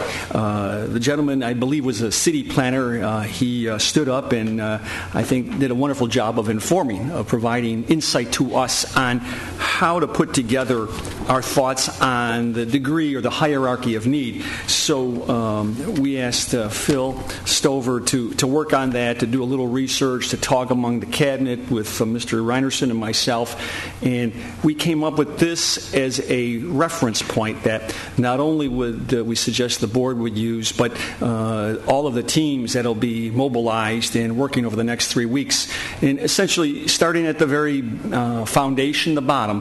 What does it take to essentially put a classroom network together? And you start out with things like that safety, security, the cleanliness, the maintenance, and the teacher in the classroom with a group of students learning.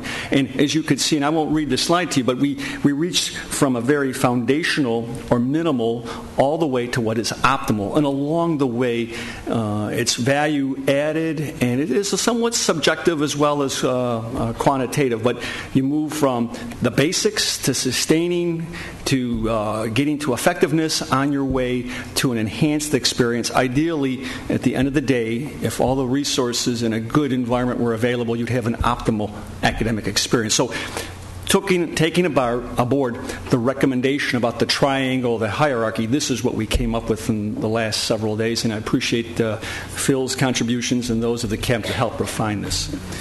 So that was just to help set the table, and now what I'd like to do is turn it over to Phil to remind us of the rules at hand and then proceed with the actual discussion with the board.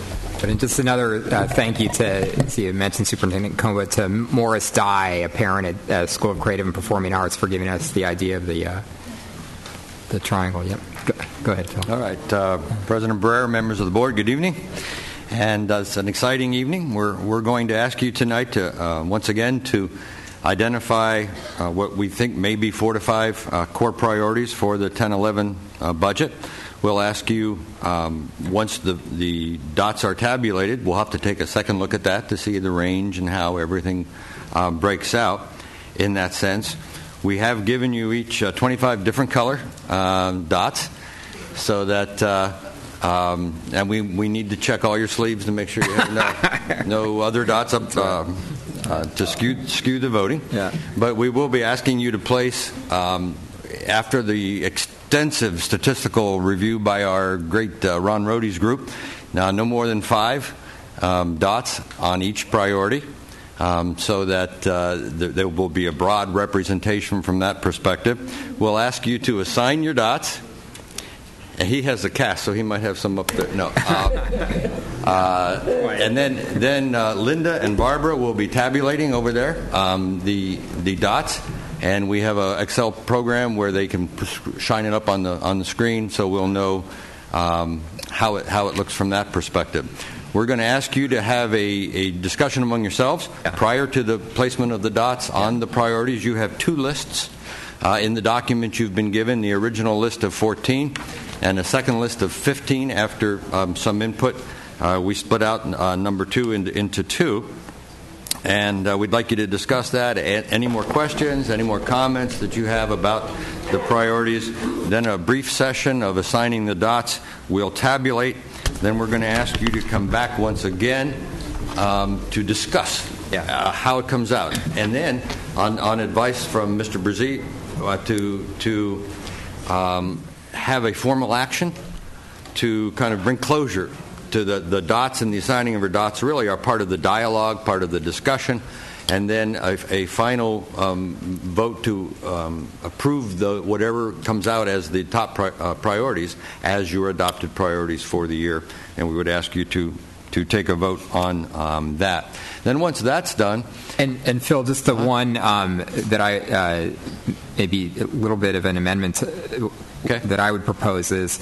after you've tabulated and we come back and have a second discussion, I think it should be, I think board members should have the opportunity if they want to go and move some dots at that point.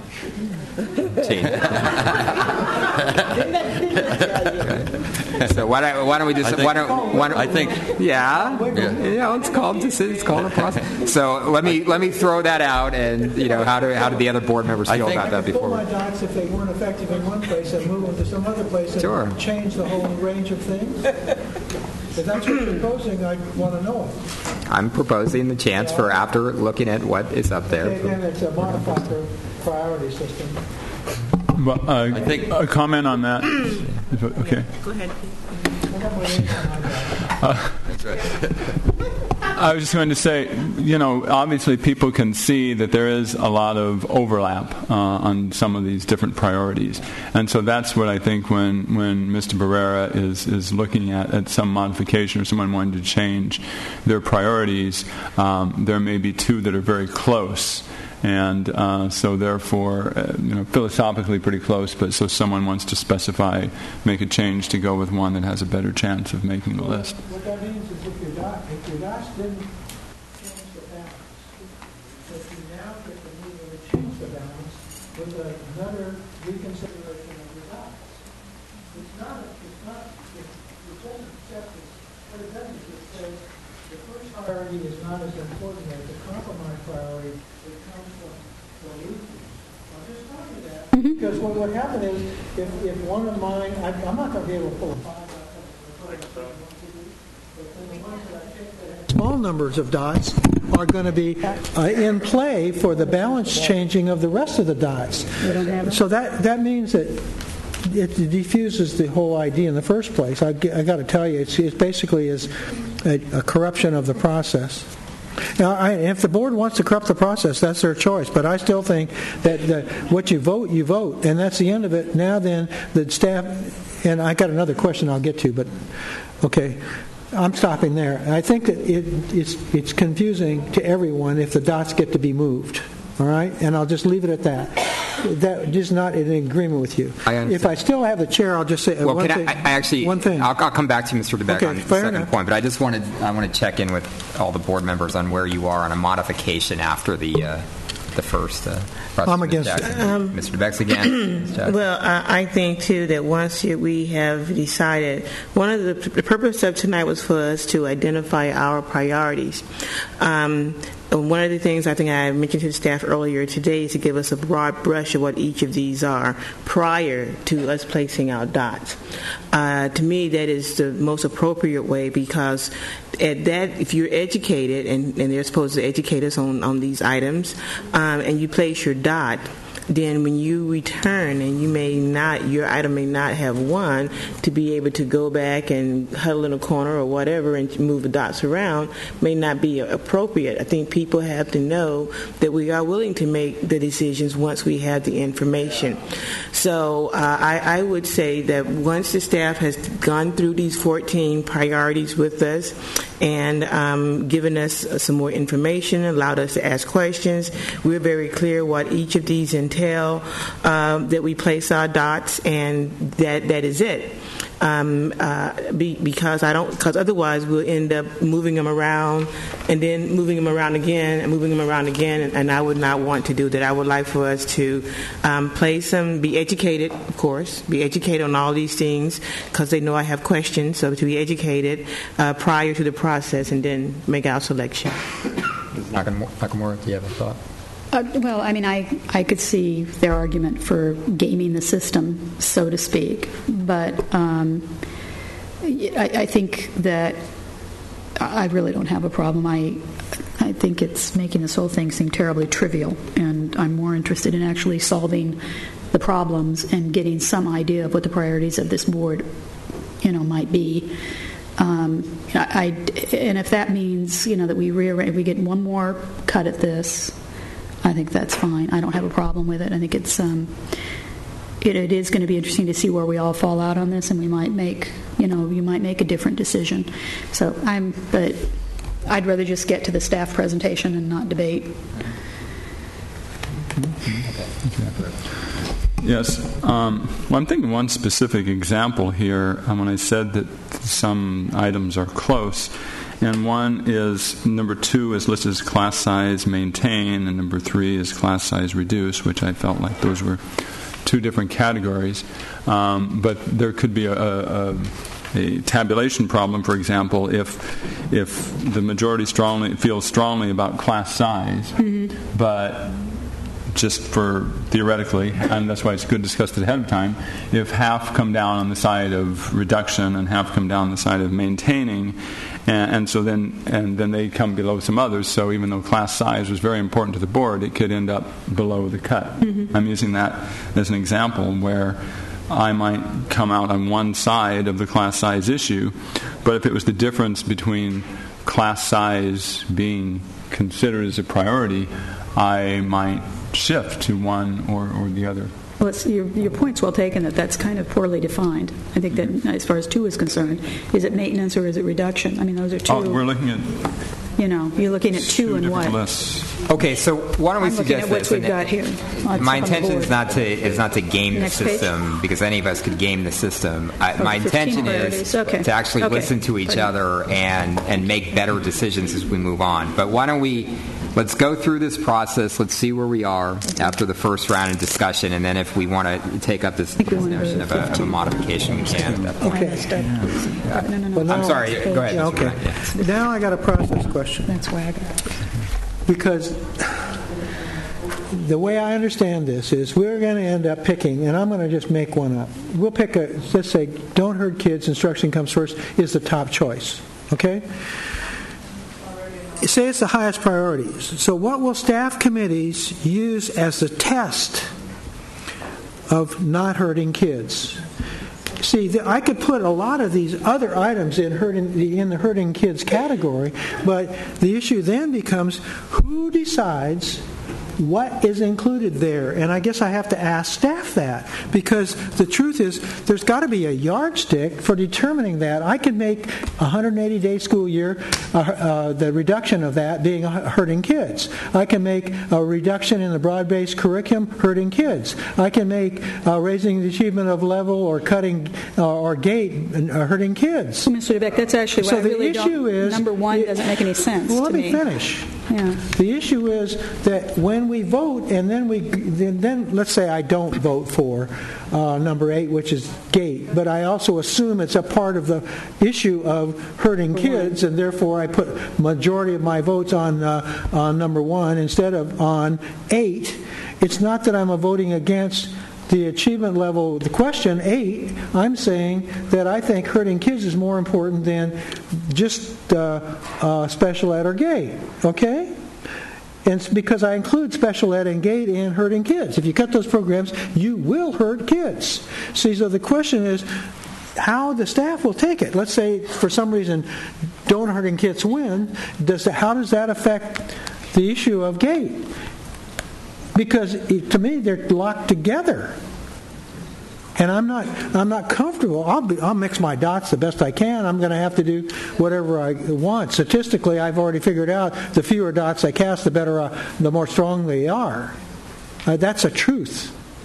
Somebody can deal with it, but I already worked on that pretty hard, and I've discovered the fewer dots you cast, the more value they are. Okay? Now then, that you can choose whatever you want. Spend all 25. I'm not.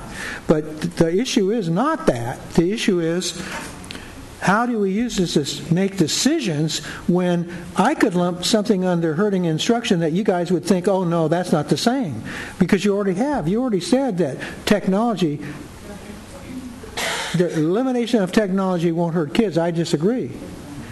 See, I honestly believe that don't hurting kids is a blanket for a lot of decisions that we're making, and that you plugged in a lot of little what-ifs that are still part of number one. I'll cast my vote, and I'm going to go with the process, even though I think it's got inherent problems. But I also think turning over a list like this to staff to interpret is bound to result in a question about how did you interpret it, and you guys are known, and I'm known, not to accept those interpretations without question. Okay? So we may still go back to how did they interpret it, and why are we going to just say, well, if they included it in Don't Hurt in Kids, then it's all right. Or if they didn't include it, it's all right too.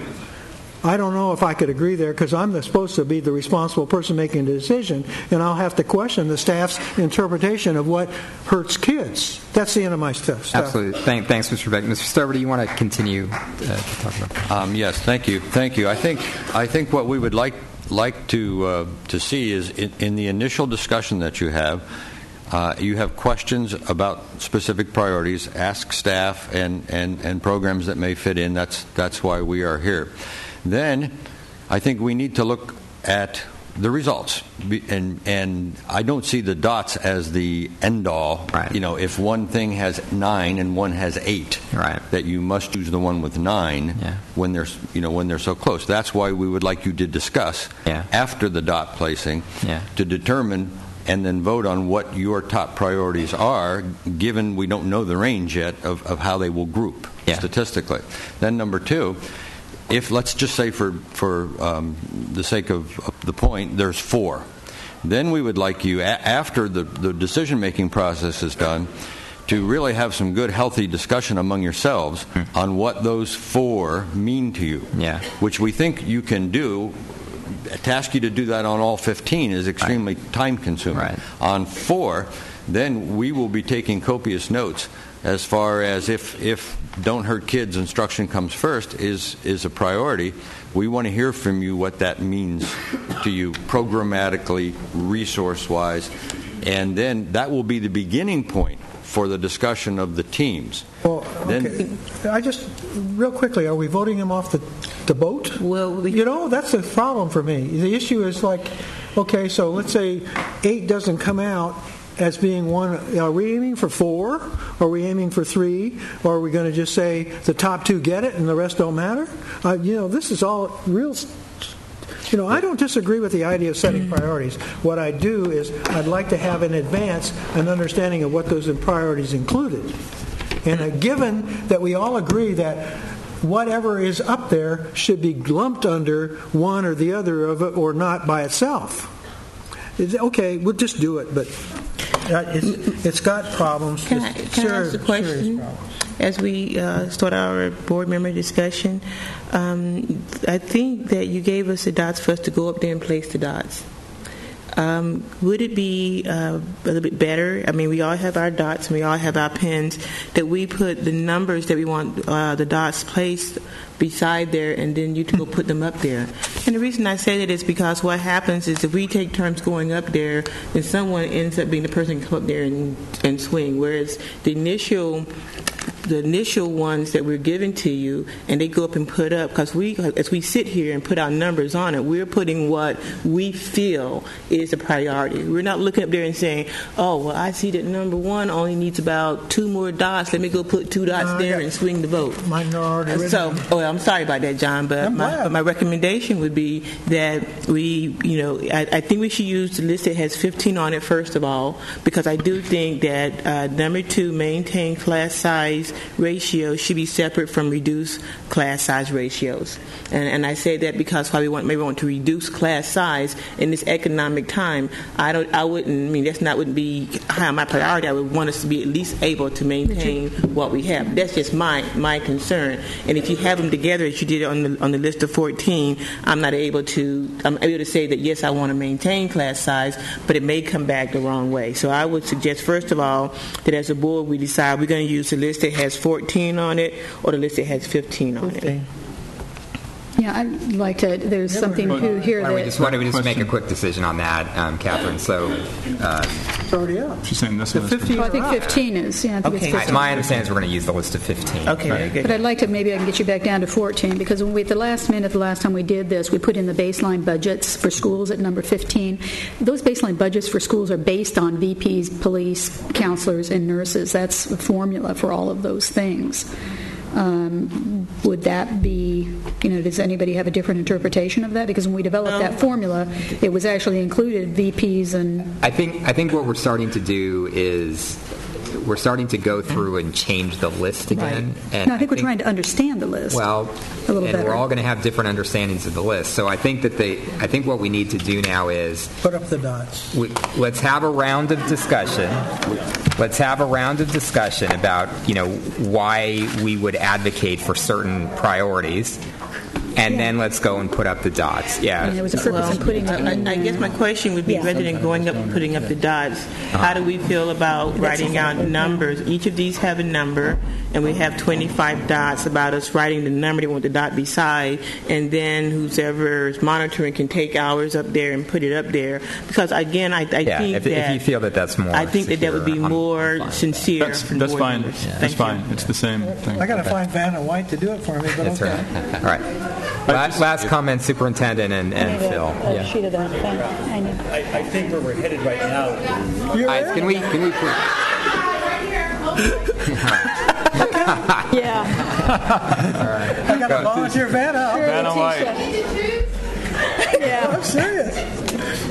Superintendent, yeah. I think what you want to do now is have that discussion where you're identifying either questions you have or things you're trying to clarify, either for your fellow trustees or if you have questions for the staff. Okay. Because what I think you're going to do is, after you've heard each other's observations about what you think, and I'm not sure that these are all priorities, depending on how you want to interpret a priority, but they're on the list because they were valued or discussed last time. Yeah. But now is the time to kind of where your thoughts are, and then as Ms. Jackson would recommend, if you want us to move them to the board after your discussion, we can do that. Okay, but it's okay to have reserved dots, right? Sure. I'll save them for that second vote. For the second vote. Okay. John Can I wants ask to do my what question Sheila now? just Yes. said. Yeah. Okay, so we'll get the discussion started. I think my first question to the staff, and I think you have an answer for me, is I would like to have kind of a broad brush view of how these might look financially. Again, that is my concern, is that while many of these items are very, very important to me, I would not want to pick one or two items that would take up all of the funding that we have in the district at the expense of everything else. And it would help me to know, just from a broad brush view, what some of these might look like. Not specific numbers, but just a broad brush. We were told that wasn't appropriate. No, that's fine. That's all right. We were told that. What we've done as a staff, and I don't know if the ladies have one to put on the DocuCam. What we've done is we've put together a document that ranks the priorities in terms of a best estimate for approximate cost for additional resources in the range of low cost, mid cost, and high cost. Okay. And by that, what we're saying is is what would the additional cost. We're looking at it from the perspective of an additional cost, not the current cost. And I think it'll be more evident when you look at it. So we do have the 15 priorities broken down for you. And I have copies if you'd like copies. Please. Sure. Give them to Cheryl. Well, why can't it just be up there with the vote? Why don't you just put a high cost, low cost? No cost. The truth is we're trying to figure out a way to cut the costs in the district, not to add costs. Okay, whatever. Majority rules. And the methodology for this was the sense that I'll give you an example. Number 12, to maintain a 180-day school year. Maintaining a 180-day school year, we already have a 180-day school year, so the additional cost to do that is very low or nothing at all. In the sense of the safe and supportive environment, well, vice principals, police, counselors, nurses, you do have in your site allocation, you have vice principals, which at some grade levels are at the discretion of the school improvement officers. You do not have the sworn officers in the site allocation. That's a central function. You do have counselors, you do have nurses. So we would envision that there would be a cost if that we would have to add in that area to bring that to its full fruition. So we've put that at a mid-cost priority. Class size, if you reduce the class size, well, that's the highest. Probably we would all agree that would be the highest priority of all in terms of additional cost. So we've identified 3, 4, 5, and 9 as high-cost items, 6, 7, and 8 as mid, and 2, 10, 11, 12, 14, and 15 as low cost, or in some cases no cost, because the baseline budgets for the schools, as we interpreted that, now we took our initial interpretation of that. If you choose that, we want to hear more, being the current allocations as they exist for the schools. So the current allocations as they exist would be maintained at the status quo, so the additional cost would not be significant for that. Okay, thank you. So can I continue on? Please, yeah. Okay. Yeah. So I'm looking at item number 8 and item number 4. Item number 4, I mentioned because of my concern with us being in program improvement and understanding that the federal government has made no changes and no child left behind, and do not want to incur any sanctions because that program is still in effect. But item number 8 says raise the achievement level for all students, which means that we will meet the needs of those students that are listed there in item number 4. So for me, when I look over at the cost priorities, I see that, and this is just me speaking, item number 8 is a mid-cost priority versus item number 4, which is a high-cost priority. So for me, if I'm doing item number 8, I'm still doing item number 4, but it's not costing me as much. Now, I'm just so that's the reason why this information was important to me. It would help me be able to say, okay, and so when you look at other programs, and then not only that, but we raise the achievement level of all students.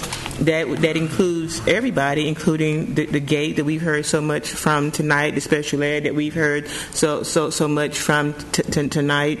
But it also helps us on the program improvement piece. So I think that being able to have this broad brush can help us make better decisions, so that we're not necessarily, if we want to have items that are very similar in nature, then we can pick the ones that may not cost us as much.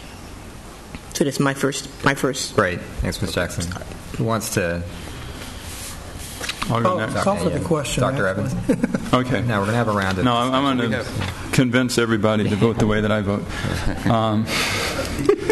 Good luck. Yeah. Well, first of all, I just want to clarify on this. It's a little confusing with the way Ms. Jackson asked the question and Mr. Stover answered as far as with the additional cost, because the reality is when we talk about doing things at the current level, we can't do things at the current level because we're getting less money next year than this year. And so, for example, on what's listed as a low-cost priority class, maintaining class sizes is low because we already have that.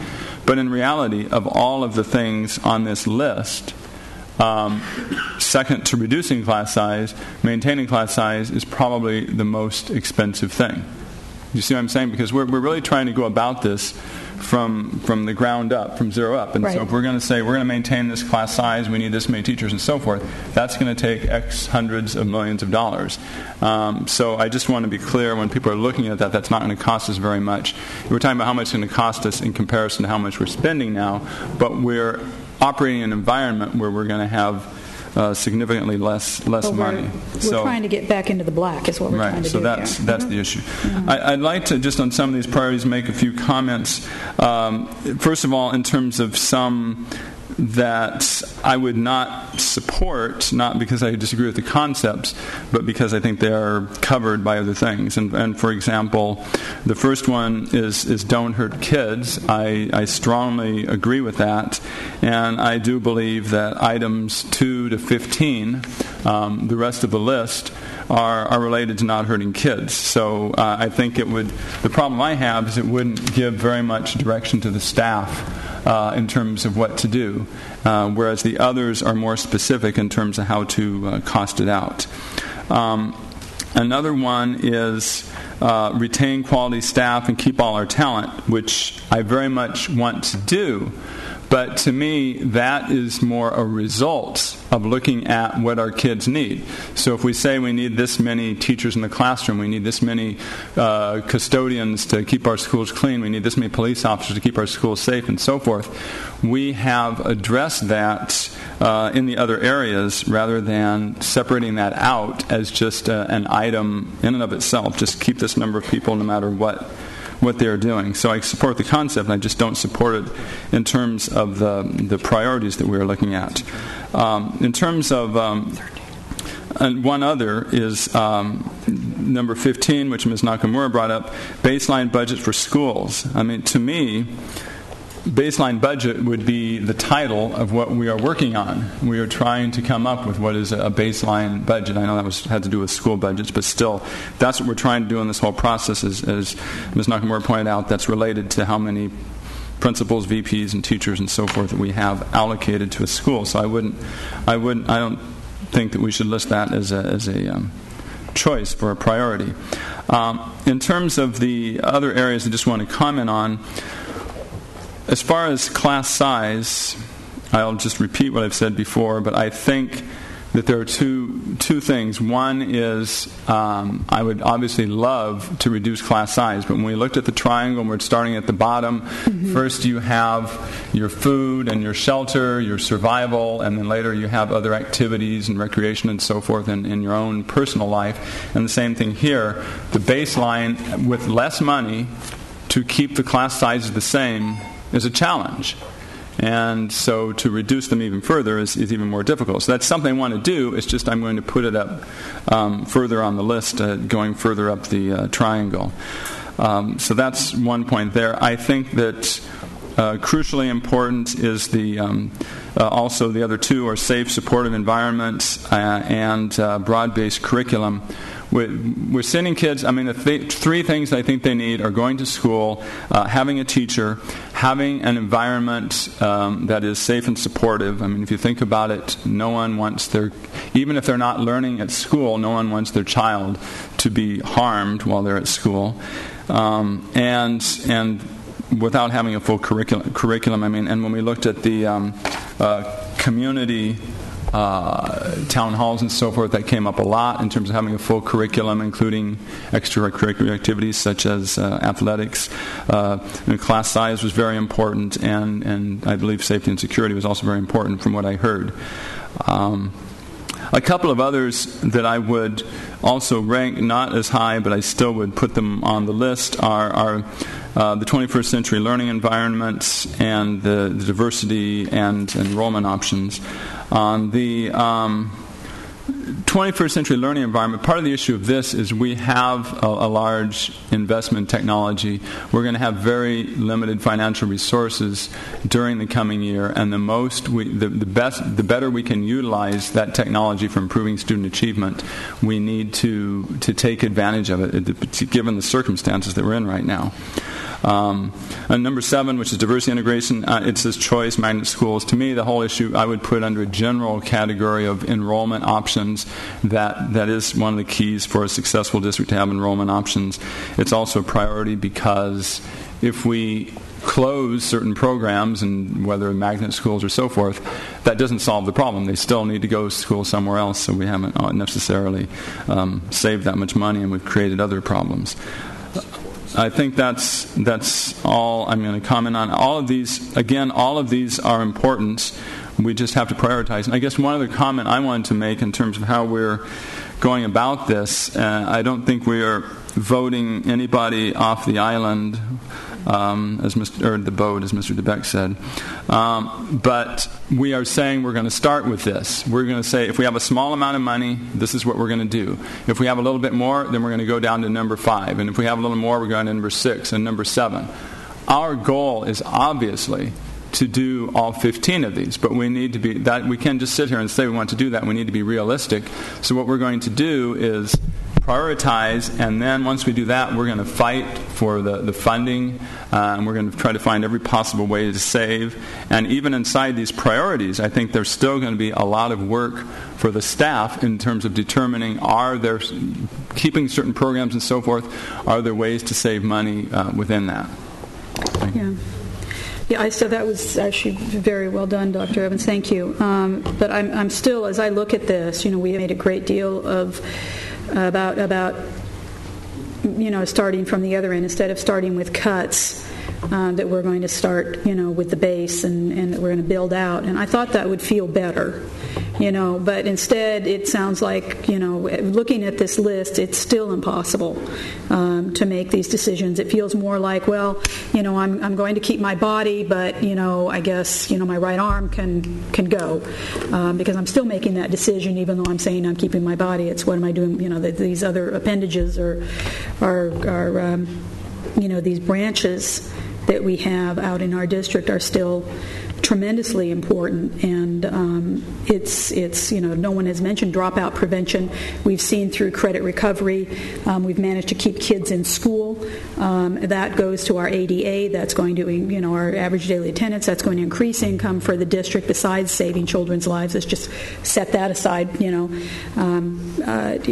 Keeping kids in school is tremendously important. Yet, how do we prioritize that? Credit recovery, I think, has been enormously successful. I don't know how many units at this point. It was in the thousands that kids have recovered over the last year. So, and maintaining 180-day school year, I think that's almost a given. It's like, yeah, of course we're going to do that. I can hear my mother's voice in my ear, saying in the depths of the Depression we had a 5-day school year. So, we maintained the school year. This is difficult. I really am not convinced what staff is going to do with this once we've made these decisions. I think that the number 1 where it says don't hurt kids, instruction comes first, really ought to be in the main title. It's not really a choice. As Mr. DeBeck has pointed out, they all fall into that. And yet I guess what goes around in my head also is that, it's in the concentration camps of Germany and in the Japanese American internment camps in the United States and the ones that were in China during World War II, there were adults who found a way under those life-threatening circumstances to educate their children. The Japanese Americans brought pianos into those camps. The Japanese Americans brought baseball into those camps. They kept music, they kept athletics, and they still continued to educate their children. And, for us to say that we're going to do any less is just not acceptable. We have to find a way as adults, for me, that we all come to the table and realize that the future of our region is dependent upon this, and that we have to be larger than ourselves. The adults have got to come to the table and not say we're going to give up this. Generations who have come before us in good, circumstances and in bad have found a way to educate their children broadly and deeply, and we have to maintain that promise in American education. So I think that's what this is about today. And but this is still, it doesn't feel any different than making cuts to me, because we're still going to make decisions that are going to be difficult. It's still going to be difficult. So. As far as a prioritization, I agree with Mr. The baseline budgets for school, I think, is incorporated in number 6 with safety and support environments. I think that's it. We had a request for what is a baseline, what is the baseline for every single school, and what is that formula. We had a request of that information, but I think the actual concept itself is inside number 6. And but that is a question. It's no, but that is a question, because I think the question, I think that's the question I'm asking, because I put that down as protecting the current funding for the schools. Yeah. The school sites have their allocation, and so what you're saying, what has been indicated is one thing, but could the staff please explain to us what this really you means? See them as different? Because if we see them, if Richard interprets them, if Mr. Barrera interprets them one way and I interpret them the other, but our actual intent is the same, we just happen to each like the wording better, then we dilute the actual vote of the board and we don't capture our actual intent. Who placed it on the ballot? I was me, but it was in response to something else. We didn't have the other one fleshed out on safe, supportive environment, that it would include, vice principals, counselors, nurses. It was those formulas, the formulas that we went, the previous board and this board, I felt last year were really very good about maintaining, about deciding we're going to push $44 million out to the school and create a baseline across, and I wanted to make sure that was protected. But if you actually look at the environment, the terminology is perhaps safe and supportive environment. But Mr. Koba, how would you interpret the difference, if there is any? How would you distinguish them, if there is any? My personal opinion on baseline budget was, for the schools, number 15 on the chart there, was the current allocation model, the one that was approved last year by the board. But the allocation model was principals, vice principals, counselors, and nurses. Well, yes, it was. So it's the same thing. It was that, as well as custodians, and I think one or two other personnel issues and some supplies. Supplies were in there too. I see it as the baseline allocation. So the baseline is both people, non-people. Teachers, health techs, well, see, but then it's going to be up here of I'm going to vote for 15 instead of for 6, because I want all of that, and I'm going to have all the vice principals mad at me saying she didn't vote to support vice principals, and that's not true, because I am. It's incorporated within the number 15, right? Okay. Yeah. Okay. Okay. What I heard you two say, and maybe I'm paraphrasing, and I want to verify. I want to verify what I thought I heard, is that you shouldn't vote for number 1. What you should do is vote for which of the things you don't want to have hurt kids. Which the converse of that is the ones you don't for that hurt kids will still be selected, because you're not going to spend any of your votes on don't hurt kids. You're going to spend it on selecting which of the hurt kids ideas you support the most. Yeah. And see, for me, that's why I said it was all lumped into one package, and Vanna will vote for me. But the point is that the self-appointed Vanna, but that's okay. The point is that if you vote for any items other than 1 with some of your votes, what you're doing is selecting which of the hurts for kids you want to have a high priority and which of the hurts for kids you don't want to have a high priority. And I'm not willing to do that, because that takes us back to the cannibalism that I regretfully say has been characteristic of budget cuts in the first place. See, but if we don't do that, it leaves it all up to staff. Well, but no, it doesn't, because when they come back, they better interpret number 1 correctly. Well, I think I would suggest there are 5 different versions of correctly. You're going to interpret it for them now. But see, it's missing some stuff. because there are a lot of hurt kids things that are implicit in number 1 that are not listed there at all that are basically going to be eliminated because you never put them in the process. And that's exactly where I'm at. I got to say it. I believe that number 1 priority, and I'm saying for me, and I'm trying to convince you, don't waste your things on selecting things between which will hurt kids. Maybe you ought to come forward with a political and a positive view that you don't care what there are that hurt kids, you're not going to accept it.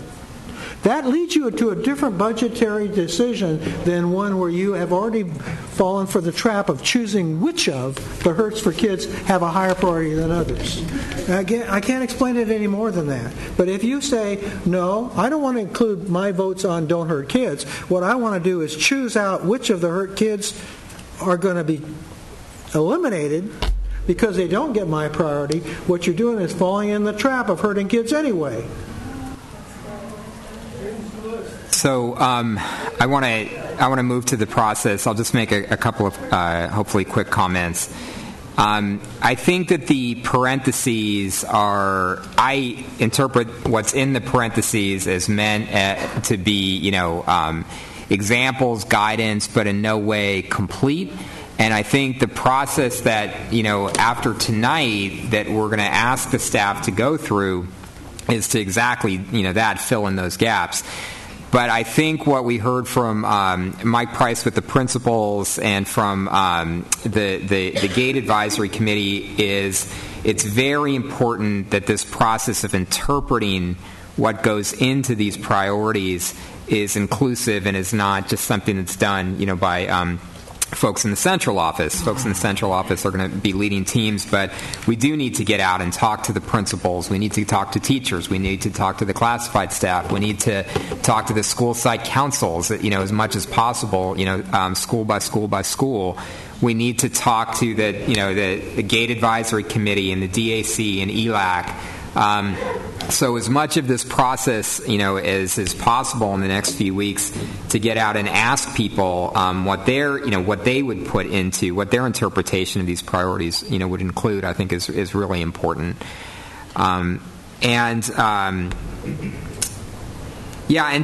just listening to the conversation here again has been helpful to me. I mean, that's why I come at this with, I think it's important that we listen to each other, or listen to the communities as we go through this. Of course, this is difficult because we're in an environment where we know we've got a budget problem. And we don't, I don't think that, I certainly never intended this process to be something that somehow allows us to escape from the reality that we've got a budget problem. And anybody who I think looks at this process as that, I think is probably fooling themselves. I believe this is the process by which a budget should be built every year, including in times where, we've got resources available, but we're in a time where we're going to, we're facing scarce resources. And so, this is about making choices. It is.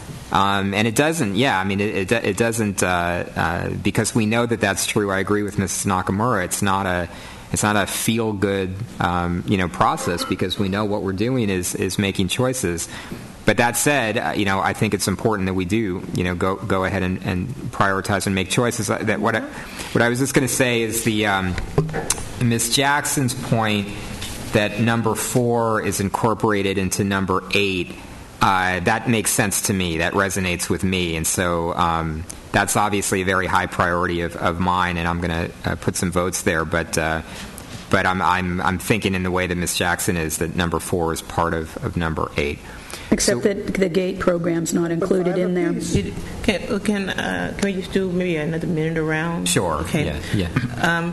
I made some notes as we all were talking, a couple of things, and for number 8, I went ahead and did include that it will help our dropout rate, because if you're raising all students, then students will be engaged, and it will help the dropout rate. So it does help number 14.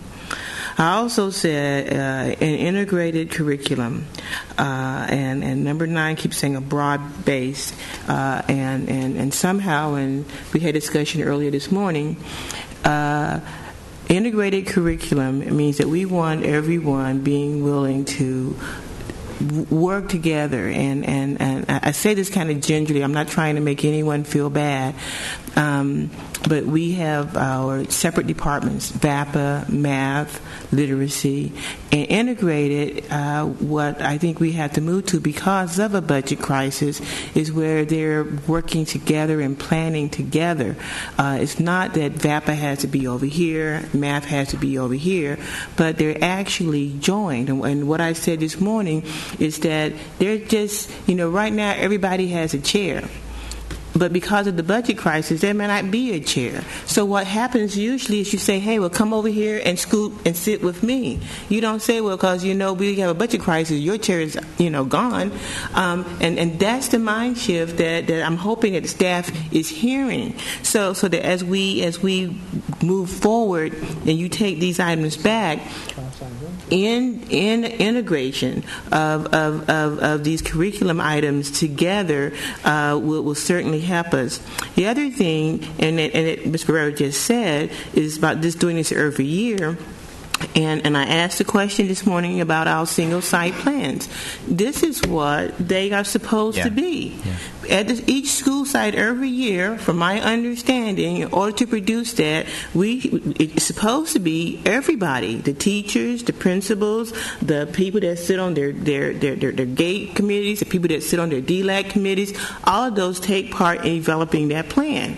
And for years, that plan comes here and it goes on the shelf somewhere, and no one monitors it. And I really feel that if we were monitoring that plan, because that is what the school site is supposed to be telling us is priority to them. We don't have to go back and reinvent anything, because guess what? It's already been done. But what has happened is, over a time, we have not given it any blessing except for to approve it, and there was no follow-through, so people thought it was just an exercise that they do every year.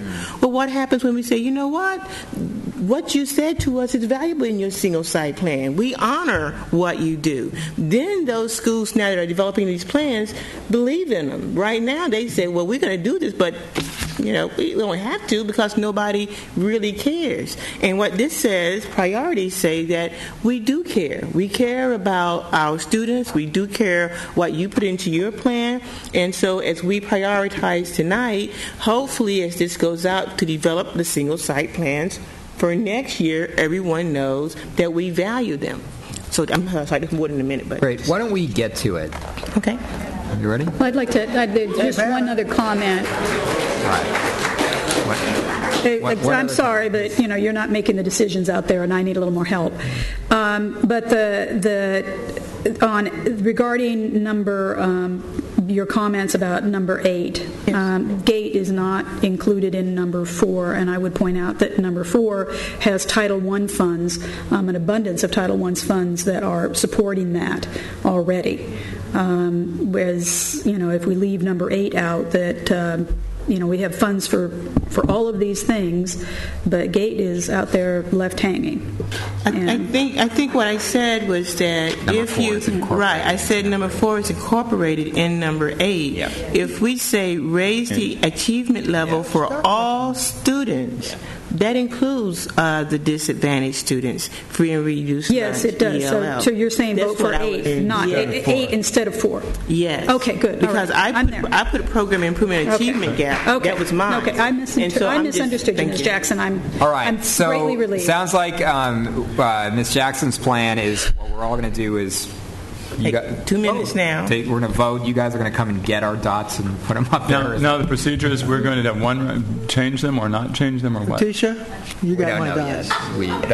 Let's do the vote and then let's come back. So take I'm saving 5 for the swing vote. Okay. I'll raise it. Okay, mine are all identified. Dots for sale. Dots are obsolete. They're not changing.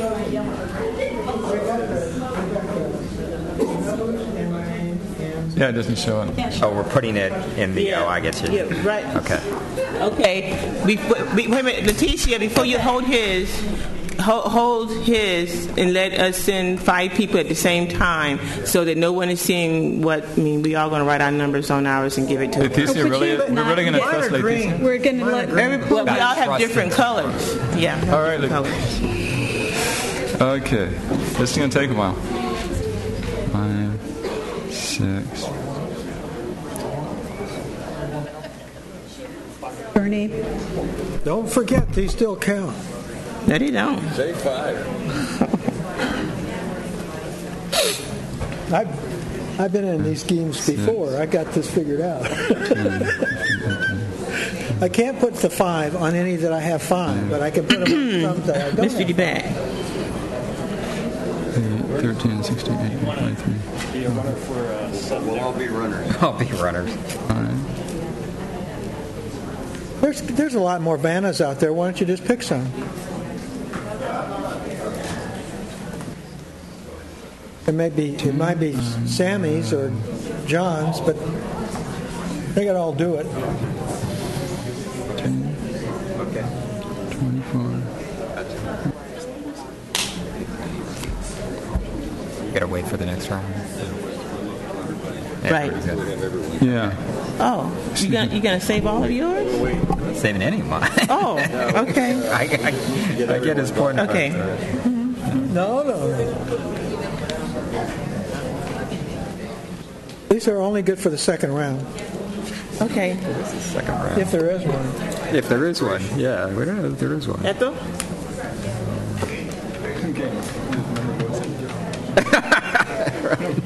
I know. 3 on 5. There's the Viva lady. She knows what she's talking about. Okay. Hang on to mine. Hang on to them. Hang on. I gave up my power. 5 extra. Oh, yeah, I know. Well, it's okay.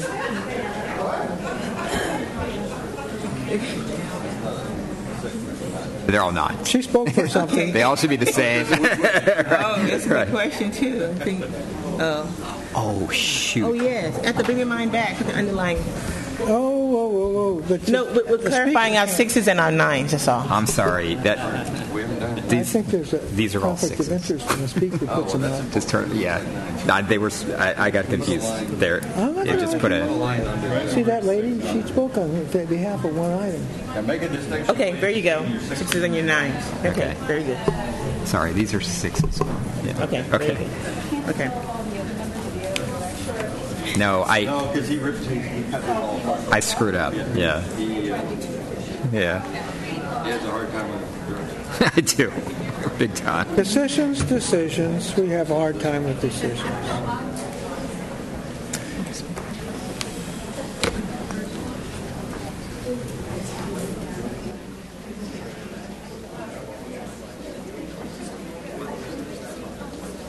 Oh boy. We get to pick which of the things that hurt kids get taken away. But these ones are 9s. Can't believe it. Okay. Yeah. Because the logical thing is, if you don't take any of the kids' things away, then you got to take personnel actions to cover it.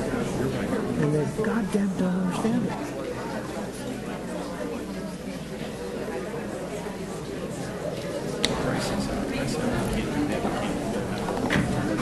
Well, it's all right. You know what? I'm used to being odd man out.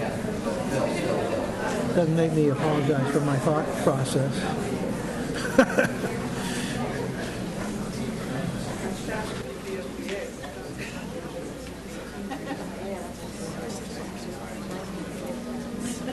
He needs a person? So there are going to be 120 votes, not 125. Oh, this whole system is wrong. They don't count. They don't count the first round. That's okay. They don't count. Okay, that's all right. They don't But count. even so, they don't dilute the vote. That's right. Okay. You can't force me to vote for things I don't Okay. I see 1, 2, 3, 4. What's the 5th person at? It's missing. We're missing one. I think Stover's doing something. Stover can only do 1. If he's one of them, Who's the fifth person? Yeah, there you go. He got somebody. There you go.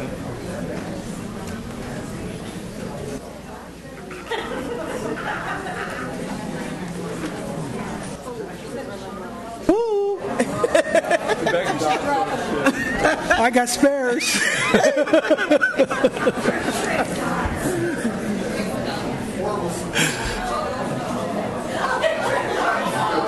Hey, we got defective dots.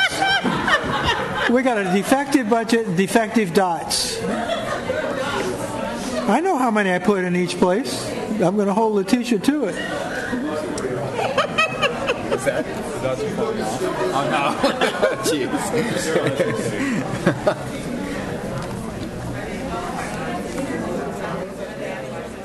That was a good catch. That 4 is part of 8. Yeah.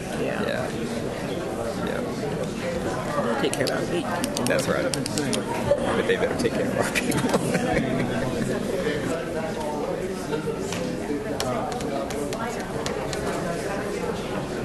Oh. John, yours are just not new. Hey, just write. Why don't you just write down the number of dots? Damn. That's perfect. This is an example of a school district. It doesn't work. Dots come from? Where? They just found some really old. The oldest person is the oldest dot. Jeez, you're right. I got to do something about my volunteers. Staple them. Okay, I got them. I see 5.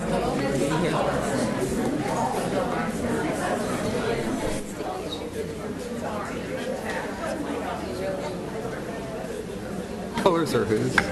Who colors are what? Oh, good girl.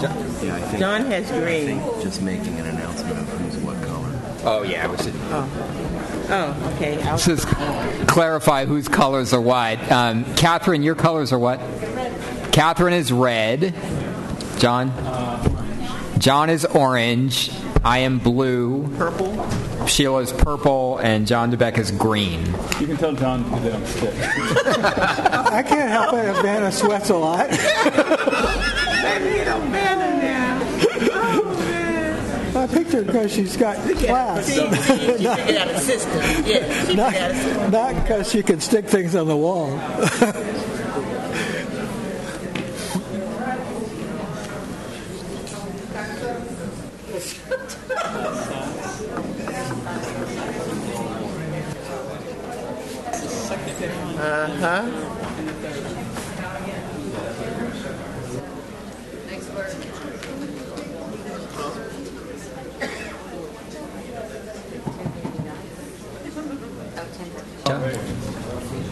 You can't be changing dots yet, John.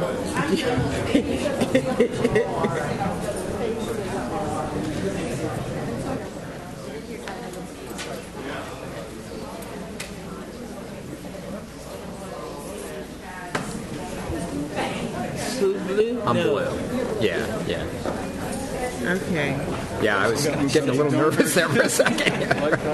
Hey, she's innovative. I agree. Yeah, that was. Yep. That's a principle.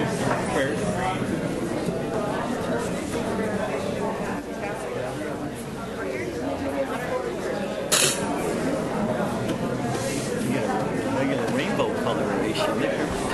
Yeah, but don't hurt kids. It's getting shafted. We're not going to hurt the babies. What? We're not going to hurt. It's gonna select out. It's gonna select out stuff that hurts kids. It's gonna. Given. I just couldn't tell. It feels hiding behind it. Yeah.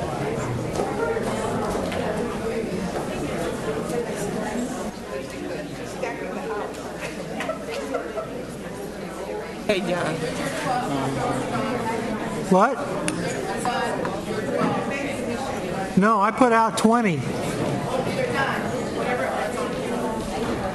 Okay.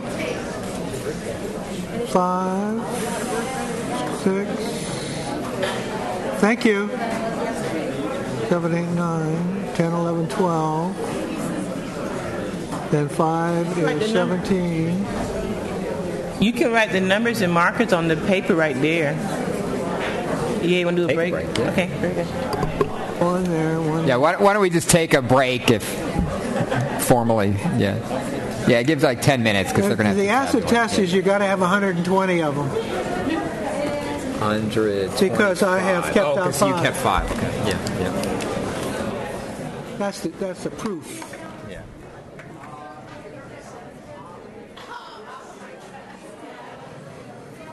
They should write down the number on the square.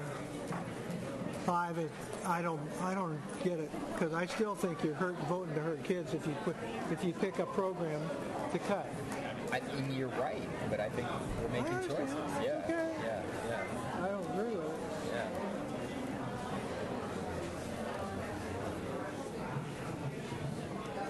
Hey. Oh, great.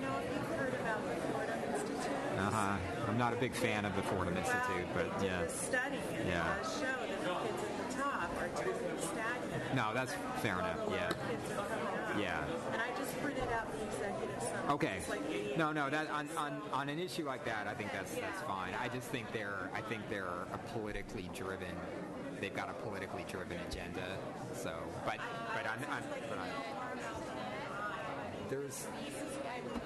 Yeah, the problem in all this is you get conservatives and liberals who both set up their think tanks, and then it's like everything comes out of that. Yeah, but that should. So I mean, I think no, but I think things like GATE and that's there's no political sides on that. So thank you.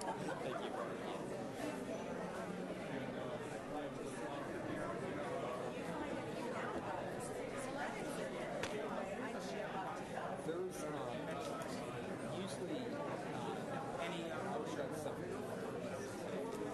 What I like to see, there's a researcher.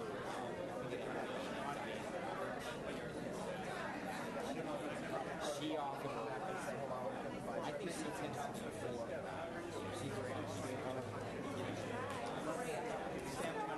Usually these kinds of things have. No, I'll definitely read it now. Yeah. That was great. Yeah. That's great.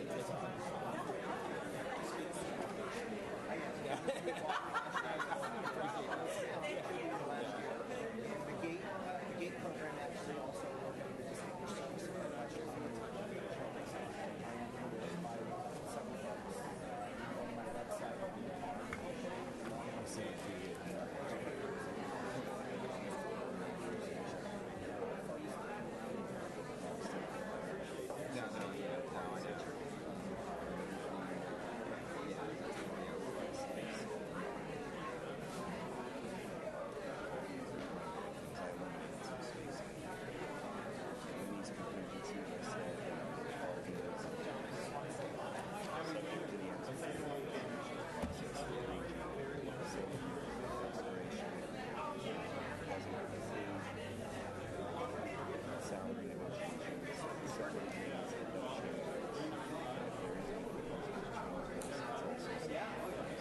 So that's what you've added.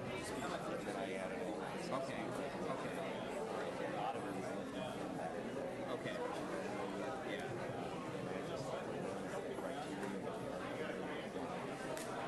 Yeah. Hey, how are you? Yeah, good. You can see. I got your message. Congratulations. Hi, I'm Mark Brzee. How you doing? Give me a call sometime. Love to talk to you. Okay, will do.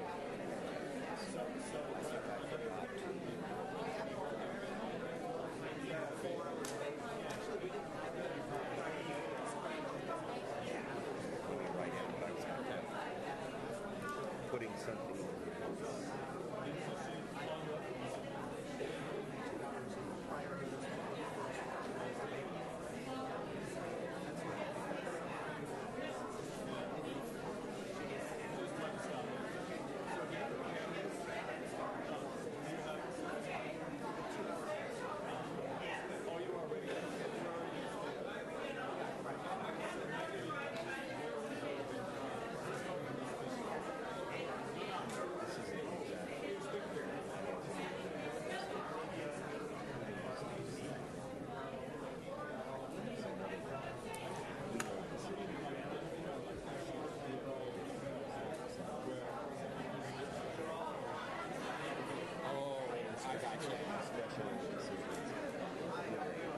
So it's yeah, I got it. Yeah. So we can't.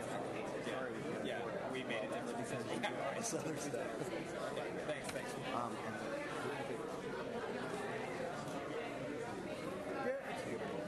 Yeah, different music.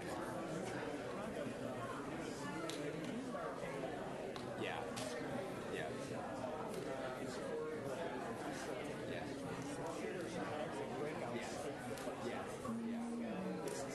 There's 5 or 10 of them. My thought was that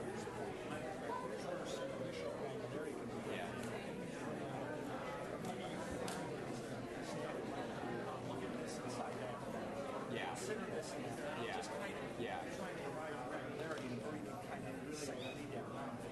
So, then Bernie said, what I was thinking of is now what's in the parentheses? Yeah. You know, for these 4 or 5. Yeah. We've got lots of things in the parentheses. Yeah. Those are the things that help us. I think it's got to be individual for each of us. Well, it's not ranked, but it's just let's add to it. Let's not try to get us to. No.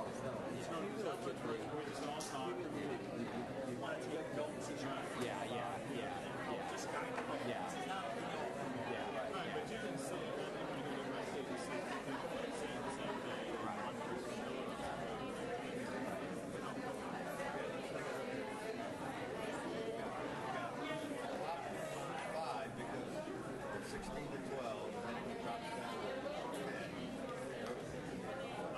Hey, use a bell curve, guys. That's the only way. Top 5. I move the top 5. The order rank. We have the order rank. What's number 1,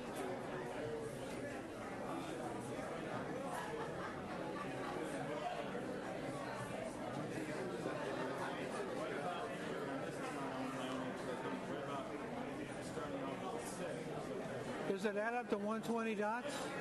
Excuse me. Does it add up to 120 dots? It's better. Who's doing it? I need a total because it's got to be 120 or it's wrong.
Just click sum. Jesus, all I have to do is click sum.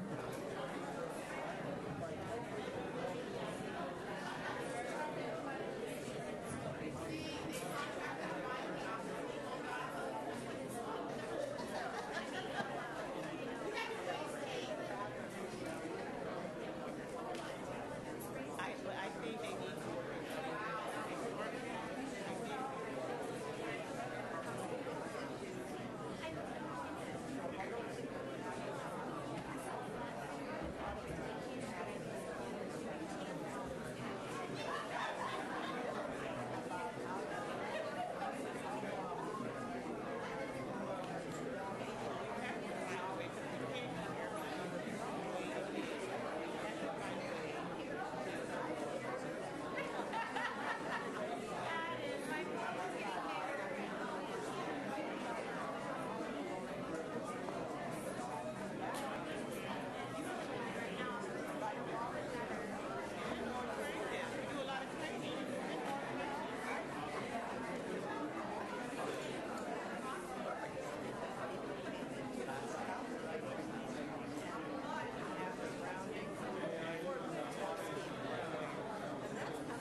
saw that.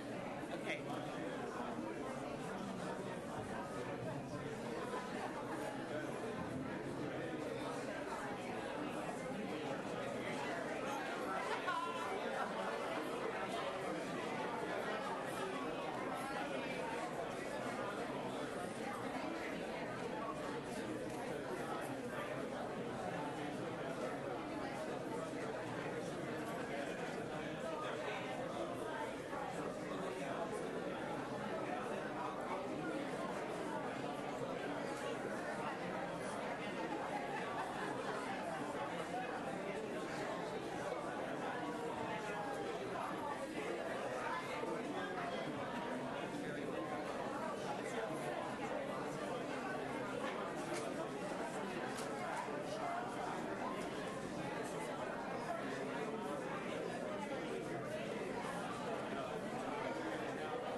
Poor dots.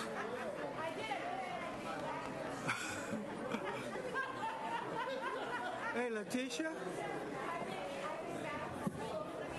John, you put your other 5 up now?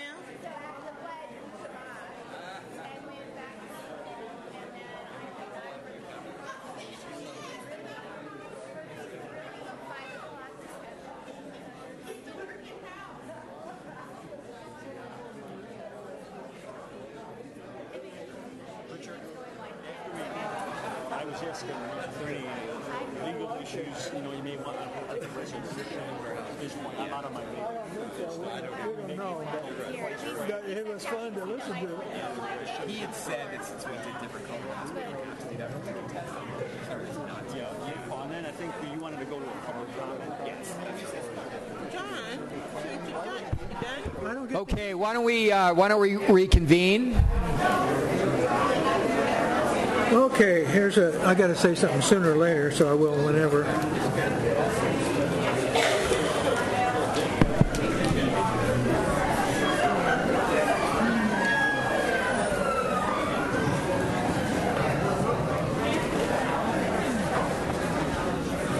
The 180 school year lost.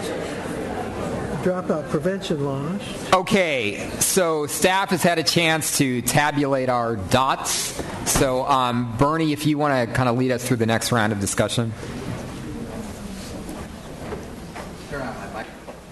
Right. Okay, so we're going to have the same kind of discussion we had last time, but Ms. Jackson is here and not in this little box that I was talking to last week. A lot easier. So what we thought we would do is look at the rankings that you now have done as a board. And so I think the first part of the discussion is to decide where does the board want to cut this off. We highlighted 5 boxes. That could be 3 boxes. It could be 6 boxes. It looks like below the number 10, it really drops off. But we highlighted the top 5. So, Catherine, let's start with you. Are you comfortable? They're right behind you over the screen. Yeah, so Sheila, it's number 2 has 12 votes. It's 12, thank you. Number 6 has 13 votes. Number 6, okay. Number 7 has 14 votes. Okay. Number 8 has 19 votes. Okay. And number 11 has 16 votes. I'm sorry, number 9 has 16 votes. Okay. As far as direction for staff, do we really focus in on these, or is there? Well, I think again, I thought we had talked about 15 and 6 as being, and that 6 would protect, that allocation that we made last year, and that's where I put all of my votes, and I guess that's. But I don't want I'm concerned that the interpretation is that I don't support safe, supportive environment. I just felt that 15 includes 6.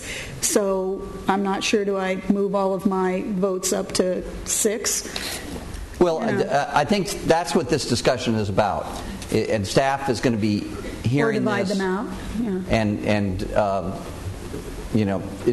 Taking that interpretation. Because I have said over and over again that the group that does not have union representation or parent representation or doesn't have really very strong voice at all are things like textbooks and science speakers, and things that are going to disappear. That it's like death by 1,000 cuts. We have an economics book that is already 8 years out of date that we have not renewed, and supplies are always an easy target, and that's a hit to teachers and to classes. If you have a student or a teacher that decides they don't want to spend money on supplies because they wanted to one of the next part of the discussion that I was going to take is what goes into parentheses, and supplies. If you're looking at supportive environment for number 6, we'll do that.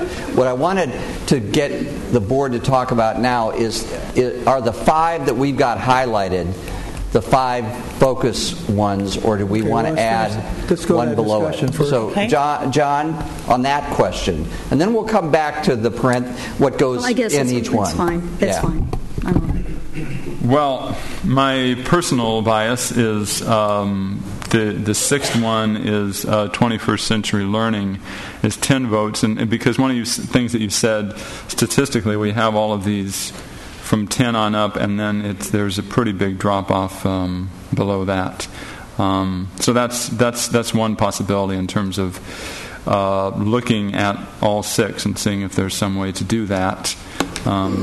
Did you want? I mean, I can comment more on the others specifically. Well, let's not get into the specific. Let's just got to get everybody's thoughts about this group of 5 or group of 6. Richard? Yeah, I think that the 21st century technology with 10 votes we could add to our list of these are our. It's a big drop 6. off. Okay. Yeah. Ms. Jackson? On the So let me make sure I understand this process is going to happen now. That's my concern. Of the 5 areas that we have listed, we are saying they are priorities to us, and during this budget crisis, we really don't want to touch those areas. Is that a fair conversation? I think that's a fair characterization, Mr. Koba. Is that a pretty fair? I think, yes, that we want to consider these our first priority for developing a draft budget. Now, one thing to remember, Ms. Jackson, is that we have teams that are going to build these based on feedback from you tonight. Okay. There are a couple of other teams building the minimal central office, one doing the mandate piece, by law piece. So there's a couple other committees that are not apparent here. I just want you to be aware of. Which was going to be my point. My point was going to be that I think that the 5 that have been identified are critical. but some of them are required, and some of the funding for some of them are required. The other item that I think we mentioned is briefly earlier, when we look at this broad-based full curriculum, I don't want everybody getting too happy, because when you start looking at all of these things, they cost a lot of money. Last year, we did decide to do a district review of our A through G requirements. And we had said as a board at that time that we were committed to A through G, and that once the study was done, we would start trying to implement those items. So again, my concern becomes, if we're talking about implementation of all of those programs, then we may find ourselves really struggling to balance the budget, because the broad-based curriculum and all of those programs are on our high list for high. The 21st Learning is on our high list for a high cost item. So even though so all of a sudden we realize that our budget, we're already out of budget before you even get started, and so the staff has to be very creative. So I'm not saying we're not going to do that. I support it. Right. But what I am saying is, what this really forces the staff to really do is to be very creative. Yeah. Exactly. 21st Century Learning, for example, is Prop S funds. So we're able to be creative to keep that there and use those funds. Some of those were Prop S funds, but they also use some Title I funds and other funds. So, so I want to make sure that we are very clear. So you're comfortable then going to the 6 that we have highlighted, and we'll come back to this discussion of how we be creative and some more of the context of it. But Mr. DeBeck, are you comfortable with using those? And I'll tell you why. Let's hear what you have to say. Let's say you take the not the 5, but the rest, which are items that will be gone. In priority, they're gone. Because if you take 5 and say they're your first priorities, then it's automatically the others are not. Okay? I mean, that's the only conclusion you can draw. So then the question is, I don't think the gone items will save us $93 million. Therefore, I think that the exercise was fun, but I don't think it is going to get us to the issue of what program cuts we'll need to make in order to solve the budget crisis. Now, I can say this. There's also a mixture, because I think my number 2 point is the gone items really aren't gone anyway, because some of them are covered by statutory law, some of them are covered by other things, and so those aren't really off the table, even though they didn't get the budget vote today. They're still not really off the table. So it's a fantasy to say that this priority setting will solve our budget crisis. It will not. Now, if I'm wrong, so be it. But my take on this is, it isn't a priority now to have a 180-day school year. It is not. There isn't a priority to not hurt kids because it didn't make the cut. And what we've done is we've selectively chosen items that we say we want to keep, but we've also selectively excluded items that will hurt kids. So then if the staff believes that they can come up with a list of all the 5 items, including them, and the cost of that will be economical enough to solve the budget crisis, then the answer would be all the rest are gone. And see, the process itself has to hold up. It has to do what it was intended to do. It isn't a mental exercise. It's a practical exercise that I think is going to fail. That's what I said when we started it. I'm going to go through whatever the board majority decides. But I don't think this decision tonight, I'll say let's do the 5. But I don't think the decision tonight is going to hold up as a solution to our budget problem. I'm through. And I think the turning point, or the point when we'll see what we have, is when we come back on February 2nd. And Mr. Stover, maybe you want to comment a bit about how these 5 or 6 then would be taken by staff. One more thing. Let's go back to Mr. DeBeck. As fast as I can say it, we have taken away as a priority professional development. That's an act that's happened right now. And at the same time, we've said we want to have 20th century technology. Now, how do you do the technology without the staff development? And you can't tell me that Prop S has got staff development funds built in, because that's capital money and you can't spend it for staff development. So the point is the priorities are mixed because the funds are mixed. It's just not practical. And that was going to be my point, is that we know that some of the things that did not make the cut, we would have to do anyway, because some of it is fairly required. Right. It's fairly required.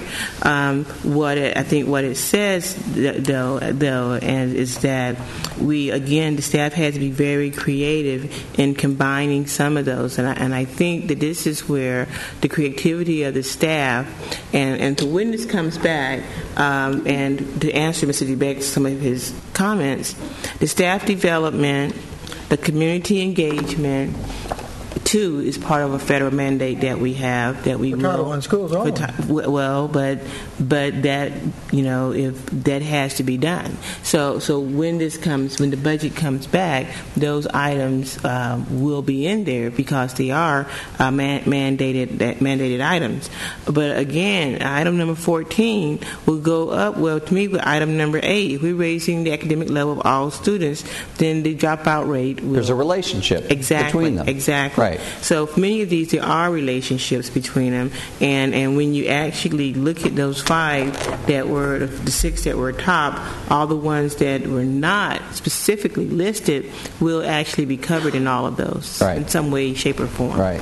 Mr. Evans, do you have some more comments? I want to come back to you because I cut you off earlier. Right. Well, first of all, I think that in line with what Mr. Stover has pointed out, that the real thing is going to happen between now and February 2nd, because we're not just saying that we have these 6 priorities and so whatever we're spending on them, we're going to spend on them. This whole point in the materials I read was we're going to start at the beginning and say what is it that we absolutely need to fund this priority. And so, for example, safe and supportive environment as far as vice principals, police, and so forth, they're going to have to figure out what is a bare bones minimum in terms of protecting safety and security and providing a supportive environment. And many examples on the others, that's just my key point. It's right. That we're not just doing this exercise and saying, okay, we want these, and so therefore it's going to be funded at the same level. We're going to say, we do want to have this, but you're going to have to figure out a way to do it for less money. I think Ms. Jackson's comment about staff has to be creative is the operative word here. But look at those 6 items, and there's some things in parentheses, but are there things that you want to tell us as staff to really focus on or add or don't forget about in those 6 areas? And then we'll start with you, Mr. Well, Evans. I was wondering if we could do it rather than kind of mixing it all up on each of the 6 categories. Well, why don't we start with the top one, number 6, the 16 vote one, number 9, broad-based curriculum. We put lots of things in that. You've heard public testimony about that. Are there other things when you think as a board about a broad-based curriculum, what is it that you want staff to remember? And maybe our staff there can type in some additional things if we hear them. We'll actually put them up. Mr. Barrera? I'd add career technical ed to that. So career tech we want to add to number 9 as part of what staff is going to be looking at. Okay. And I'd like to, Ms. Nakamura? when I have, I've become very fond of the phrase college competitive, but, many people would interpret that as extracurricular activities. But it is those things that make our kids college, those extracurricular activities. We do have that. College competitive prep. I know, but I just want to make sure that people understand that it's extracurricular activities. Okay. Mr. Evans? My comment on that one is that we want to keep all of these things, which are art, music, athletics, outdoor programs, college preparation, and so forth. my interpretation is not saying exactly this program or that program as it is. Understood. For example, right. When we said art and music, we didn't just say, just using one example, we didn't say maintain the VAPA department as it currently is. Or when we're talking about athletics, that doesn't mean that there can't be any changes made to that program. And the same for when OSILE is listed, looking at what is the core purpose of OSILE and how are we going about it. So what I'm hearing you say way to do it? is, and that's where the creativity comes in. It don't come back and eliminate these things, but look at how they're put together and be creative so that they're maintained and still there. But apply some creativity because to it. I think we are putting here, rather than just voting up and down in programs, we're putting in values, saying we want art, music, we want outdoor education, we want college preparation, and what is the staff, which means both from an educational and a budget point of view, what's the best way to do that and to come back to us with that. Okay. So that's my main We hear that. Okay. Any other comments on number 9? Sure. Mr. DeBeck? Okay. This is an interesting exercise, as I said, but it doesn't answer a question. For example, let's say we talk about incremental cuts. Is it Michael? Yeah, it is, but I talk away from it. Uh-huh. If we're talking about incremental cuts, then we get to a choice for budgetary reasons, between Category 9, a balanced curriculum, and a 20th century learning environment. Which is the highest priority according to this? Then I guess what happens is that you'd say that anything that falls within 9 trumps anything that falls within the 21st century, because the priority was established as a higher or lower priority, or not. See, the issue is, if you have to make decisions within these 5, you have no priority other than the priority the board has already established as these being their highest leadership, their highest items. But let's say if I put OSILE versus safe and supportive environment, OSILE wins. By this vote.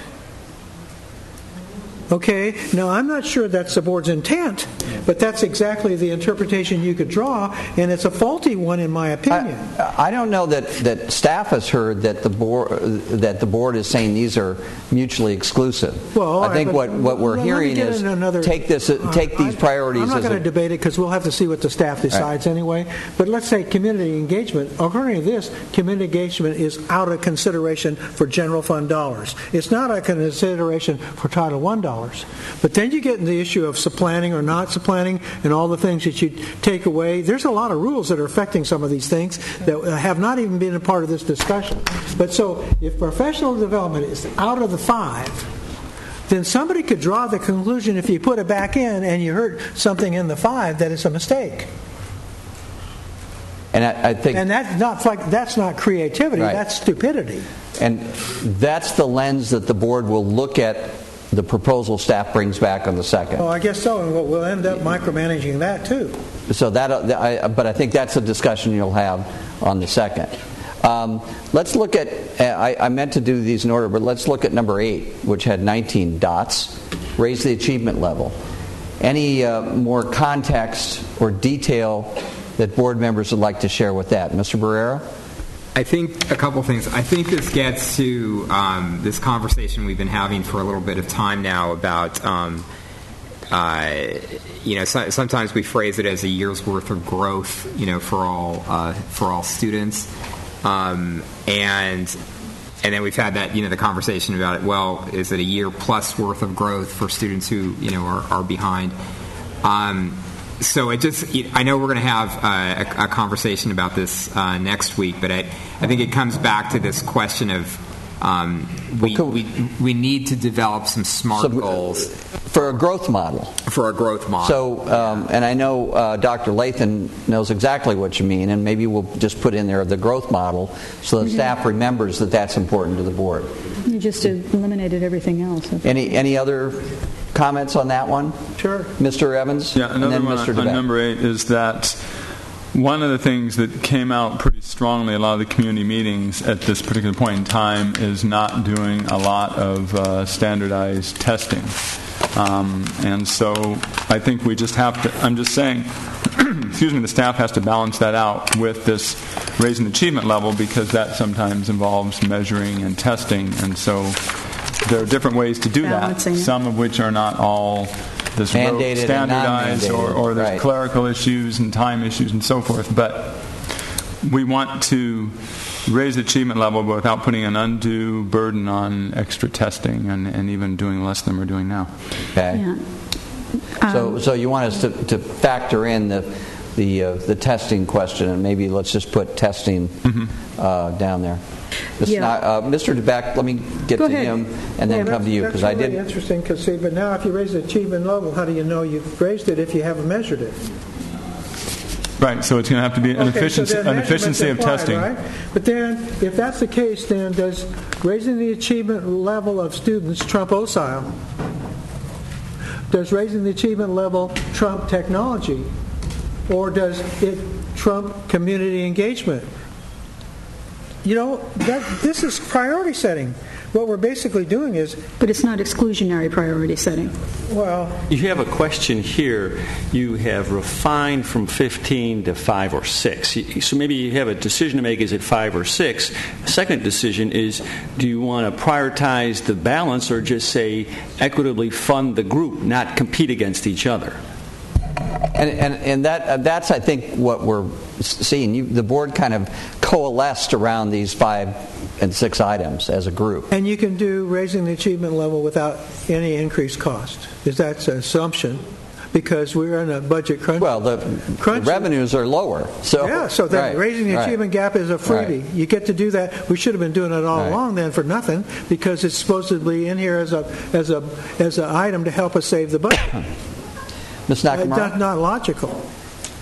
Yeah, I do want to, just for a moment, go back to number 9 and Dr. Evans' comments about VAPA, and remind everyone that there's actually, I think it's a $3 million grant. There's money that comes into this district that if we, and it could apply to all of these categories, there's money that actually comes into this district because we have a VAPA department, and without that money, we will lose music out in the schools. So, you know, it's not necessarily the individuals in that office that we're supporting, but rather the fact that it attracts funding to us. So I don't want to lose sight of the fact that number 9, you know, has the VAPA element in there. Not that shouldn't be looked at, although they've already taken a big jump or big hit. And I agree with that. I mean, I was just making the point that not just program lists, but they will be looking at how. You know, I actually knew you knew that, but I wasn't sure that how it was going to be interpreted by everyone else. Sometimes. Thank you. So, but number 8, you know, I don't want to forget. We only put GATE up there, but I do think that the seminar program is a very valuable. You know, we are constantly talking about things. To GATE seminar. I think that you know, we constantly talk about things that are unique to San Diego, and that is a very unique aspect of the San Diego experience, and it is something that does keep students enrolled and keeps enrollment within our schools. So we've captured that. We've captured that. Okay, good. Any other comments on number 8? Or we can jump to... Wait a minute. Number 8 was achievement level. I want to point out that number 8, the idea of maintenance of effort is a requirement under a number of federal laws. And should we decide that we're going to cut the program in a school that's not Title I, and the districts uses that same cut across the board, including Title I schools, you've already violated the law because you haven't maintained your effort in the school. And then you supplanted that with additional Title I money, it's not going to hold. So the question is, if you make these kind of decisions, you've got to be careful about crossing the barrier of maintenance of effort that's inherent in a lot of programs, not just Title I. Great. Okay. We've got that. Number 7, diversity, integration, and choice. We've got magnet schools in parentheses. Is there any other context that the board wants to give to staff on that one? Ms. Jackson? Yes, I think that we have to be able to work with our staff in the marketing and recruitment area. many of our choice program and other programs. I know we're doing a choice fair coming up, and that which is fairly new. The last year so that we started doing those programs. But it also, we have to be able to ensure that there is some type of, I wouldn't say staff development, but some kind of training to help the principals to understand the power of recruitment. Because when principals are concerned about the number of students, and they're saying, well, we're losing students, but they have to recruit as well. So we really need it's recruit. Okay, we've got recruitment and principal training. That's great. We've added that. Thank Good. you. So we've got that. Any other thoughts on number 7, Mr. Evans? Yeah, again the thought of economizing and being efficient. Even though we want to maintain a lot of these programs, we need to find ways to do it for less money. I mean, in the past we have consolidated some transportation without causing any negative effect by having the routes consolidate. As one example, that we do want to maintain the enrollment options, and on the whole diversity and integration issue, along with which ties in our discussions before with number 9, the broad-based full curriculum, and one example that's OSILE. Even within these programs, we need to look at what is most essential. And one of the things that came up in our demographic study is the number of schools that are racially isolated versus the ones that are not. And if there are limited funds, there may be prioritizing in terms of who's first in line to get some of these programs. If they are more racially isolated, that remains to be seen. And I think what you're doing is really a process reminder to staff and Mr. Stover. And as we look at each of these priorities, we do have a budget crisis. And as Mr. Barrera said, we've never said that this process is a solution to the budget crisis. So as we look at these priorities, I think Mr. Stover and the teams are going to be, how can we save money? How can we use these priorities but still do it within a budget? Mr. Koba? Bernie, I'd like to focus on Dr. Evans' point for a moment.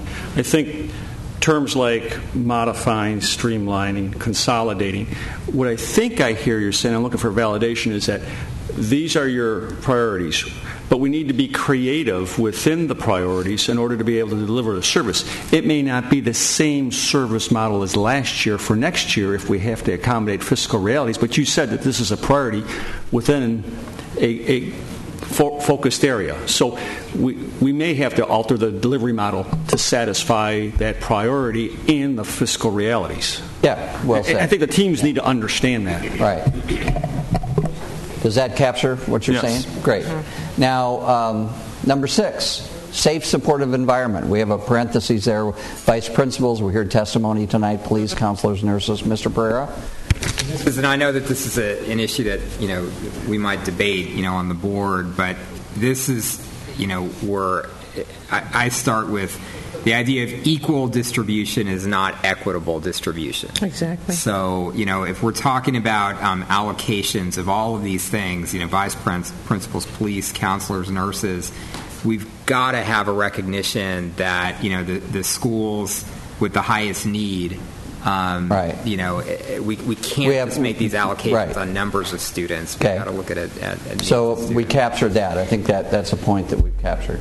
Okay. Any other thoughts on this one, Mr. DeBeck? Well, here's one. If you're going to do that, does that mean that you're going to have reassignments? That is, schools that currently have some kind of element of safe and secure environment end up with none or fewer because there are other schools that have a higher priority on the point of view of the board, and how is that decided by staff or board? Don't leave that be. But if that's the case, that's inherent in the observation that there's a differential need. That means there's going to be a change in the priorities of schools, and somebody's going to be hurt. Absolutely, John, but let me just say this. Sometimes, and let me just use one example. our largest high school, our largest high school, Morris, is the only high school that doesn't have security cameras.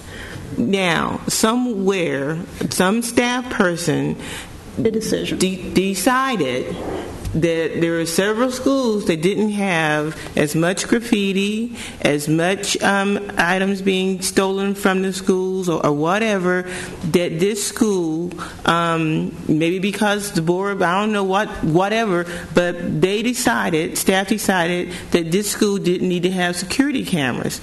So we finally put it under Prop F. My question is, how can we have it at all these other high schools and not have it at the school that probably needs it the most? So some of these, sometimes, and I think Ms. Barrera's point is that the staff has to think the priorities of the board here is to have a safe and supportive environment.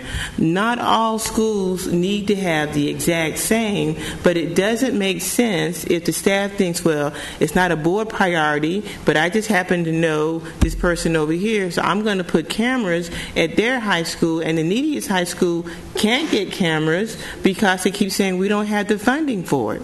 And then when we do get the funding for it, they say, wait a minute, we're spending the funding over here, so there's no money to go ahead and put cameras in, and we're spending a lot of money on graffiti removal. So one of the things that we all heard tonight was collaboration and involvement of principals, and I think if staff we're making that commitment to make sure to get that feedback from school sites and have that collaboration, those kind of issues you're talking about should be incorporated. Ms. Nakamura, and then Mr. But let me finish one more thought before.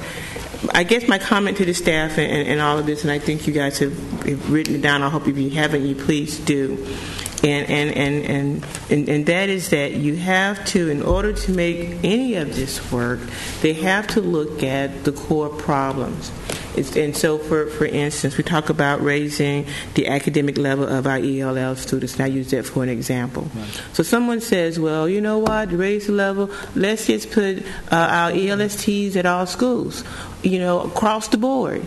That doesn't make sense to me, because you may have a higher concentration of second language learners at one school, but they only get one because across the board someone decided that every school gets one and that's all our budget can afford. Right. Then what we need to look at is that if we can only afford to have 200, because we have 200 schools, then maybe a school that only has 10% of second language learners might not receive that person, with schools that have 20 or 50% might have more than one person.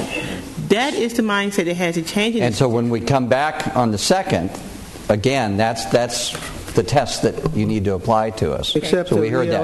Ms. Nakamura and then Mr. Barrera wanted to make a comment. I agree with Ms. Jackson's comments about ELL, and I frequently use the example that sometimes we have to make choices between librarians and nurses, and it is that some schools you don't necessarily need a nurse, but I think you do need to make an evaluation on the needs of that particular school. If you have a whole group of children who don't have any health care, then the nurse becomes maybe the larger priority. But I deeply disagree with the idea that you don't, and it's this type of well-intentioned thinking, Mr. Barrera, that equal is not equal. I can tell you that when an automatic weapon years ago was found in the back seat of a student's car at Scripps Ranch High School, parents were, really very, very concerned. Security and that sort of thing is a concern at every single school, and the idea that any particular school doesn't deserve that allocation, or we can't afford it, or we need it all over here, we need to have, I think, a baseline for every school and stick to that, and then I agree there are further allocations that need to happen, but at a minimum there needs to be a baseline at every single school, and no school should go without. Toward that end, I would note that if we took the 7 votes from number 15 and applied them up to number 6, it would jump to number 1. The number 15, as I've said repeatedly during this conversation, and somehow I missed the call. I thought we were all sending each other signals, and I missed the signal. And I see Mr. Barrera kind of nodding his head. I don't know that he would disagree, but you wanted to speak next? I'm like not You're not finished. done? Okay. Yeah. All right. I was going to see if you had a response to you. I don't know why this happens to me all the time.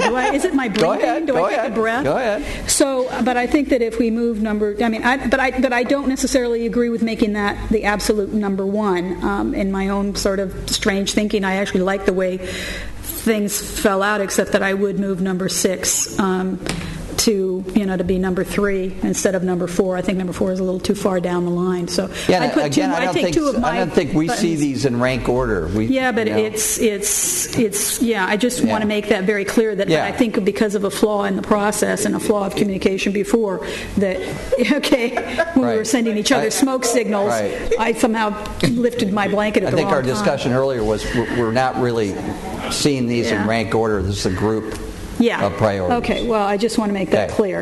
Okay. Mr. Barrera? Yeah, this obviously this is a debate that's gone on for years and years and it'll always go on, but I'm not at all ducking Mr. DeBeck's question. We're not in a time of increased allocation. We're not in a time where we can achieve greater equity because we've got greater resources and so everybody stays whole and then we add. We're in a time that we've got to make decisions, and it is true that those decisions might result in some schools receiving less than they have now, and therefore, in the words of Mr. DeBeck, being hurt. I believe that our allocation of resources today is fundamentally inequitable. And that means that students are being hurt every day right now as a result of inequity. And so we're not talking about creating new hurt, where hurt doesn't exist. We're talking about in a tough situation where we've got to make choices, where is the hurt deepest right now? And we've got to do something about that. See, I still disagree, Mr. Barrera. Mr. Evans? I'm going to comment on this one. I think it's important on this number 6, safe and supportive environment, and then we have vice principals, police, counselors, and nurses, that there is a reason that those positions are listed in parentheses and the priority is listed before that. We're not just saying, okay, these are all important positions and let's just continue on with the status quo. We're building from the ground up, and so basically, with very limited funds, what is absolutely necessary to provide a safe and supportive environment. If you have a community and you only have 3 police officers to patrol that community, they have to make decisions about where to position those officers. You can say the formulas say in that community you need 8 police officers, but there are 3 there, and so where are they most needed? So I think I do agree about the issue of equity, and the issue here that needs to be looked at is we're not just looking at maintaining a current administrative structure at a school, but what do we absolutely, because on all of these things, the question we're asking is what's absolutely necessary, what's minimally necessary in a crisis for us to get by for the next couple of years until we can get back to a more normal level of functioning. And so that's what it comes to. We just have to decide, okay, where are they most crucially needed? There are certainly situations in some schools where kids come to school not adequately nourished, with all kinds of family problems, different things going on that are more predominant in some schools. There is a greater need for counseling in some schools, as Ms. Nakamura said. With nurses, if they may be the only health care practitioner they've seen, other schools they may routinely go to their doctor, it's not an issue. Same thing with police and vice principals. There are some areas that have higher crime, and that needs to be addressed. But that's not to completely do away with it either. I mean, no parent in any city in the school wants their kid to get beat up at school because, you're in this neighborhood, so we're not going to provide protection and drugs and everything else. So I think the whole point we're trying to say, here's a value. We want to make sure it's a safe, supportive environment. There's a baseline. So you go out and figure out how to do that. How to allocate that, but keep that as a value. But you fall into a trap if you start saying that schools are entitled to any of these. because if you use the example that you used, 3 cops in a city, okay, they decide how to use, the police department decides how to use those resources, and they share them around subparts of the community. It's entirely possible, but what we're talking about, some of us are saying, oh, well, our community school deserves a policeman. Well, maybe they need to share a policeman because we don't have that many policemen. Absolutely. Okay, so but the model of we're entitled to a policeman makes it a problem. See, that's why I believe in cluster budgets, because the issue would become an issue where they might decide, given the resources, we can't afford a policeman at every campus, even though we have an impacted community, we're going to share the resources that we're entitled to. Okay, and to say that just because a given school in a given community hasn't had its policeman doesn't mean they haven't had police protection. It means they haven't been assigned a policeman, and that's a different argument. Well, and that's kind of thinking that staff's going to have to apply. Yeah, Ms. hold Jackson? on just a second, because in the assignment of personnel, what has to be taken into account is the need, and we have data for police officers. We have data for the school population. I think last year when it came to the VPs, one of the concerns was that we wanted to do it based solely on the student count. And my concern was that didn't fit the needs of many of my schools, because they may have the same number of students, but the needs were different. Right. And so now you're trying to hold someone accountable, and they have and we can't say that if the police blog in your area or your school, if you have high crime in your school, that you don't deserve a police officer. Where on the other side, we spend a lot of money for dogs, for drugs. So some of those schools, those dogs don't go to all the schools, because all the schools don't necessarily ask for the dogs because they don't have a high drug program. And so we wouldn't say, well, we are not going to allocate any funding for the dogs because it's not used by all schools. You put the needs where they are. Some schools need to have a couple of visits by those dogs. Some schools don't. Some schools need to have more police for other reasons. Some schools don't. That's what staff is supposed to look at and figure out. So we got the overall value and the baseline that Ms. Nakamura and Mr. Evans are talking about, and also we have to consider needs. So I think we understand. Well, if we can, I'd also, it's not to beat a dead horse, but number 15, an important part of that for me was supplies, and I'd like to see, as far as a supportive environment is concerned, that includes not asking teachers to buy supplies as much as possible. Let's capture that up in number 6, because that was mentioned earlier. If we just add there we go. Supplies in there. Now let's look at number 2, class size, maintain class size. What's the board's thinking on that? Does it mean what it says, or do you want to give us some more thought about what you want staff to do with that priority? They're not a budget decision. What do you mean by that? That's it. Class size is off the table for deciding on the savings we need. So really maintain the class size. What we got is there. Okay, I can't interpret that any other way. Okay, all right. And Ms. Nakamura? Yeah, but I'm concerned, and perhaps this isn't applicable for this year, but we used one-time stimulus money to lower class size in, what was the final number, 16 schools? 25 schools. Once that stimulus money is gone, I think we have to seriously take a look at equalizing for 10-11 we still have those funds there, right, Mr. Massey? For 10-11 we still do, but that's when that stimulus 9, 10, and 10-11. Okay, right, and I think it was the board's direction to continue that. So for this budget year, but that wasn't across-the-board class size. It was a specialized class size for given schools. Right. The question would be, is that's where we're at? And so so the question is, on everything outside of that, any context you want to add, Mr. Barrera? No, I think because what we're saying is we're taking these 6 priorities and we're working with them first, and we're not ranking within the priorities.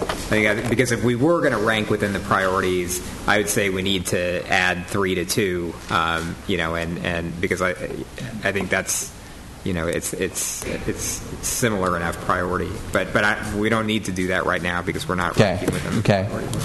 Ms. Jackson? I think that the staff has a good idea about priorities, but I think we have to reassure people that right now, because we don't want people leaving here thinking, we're not going to have community relations, we're not going to do staff development. They should not leave here thinking that, and sometimes staff, starts the next morning saying, well, you didn't get picked last night, so long. I know. But that should not be happening. What really should be happening, and I hope this is my understanding, is that the 5 that we have identified, the staff will come back and they will show us what that will look like given our budget constraints.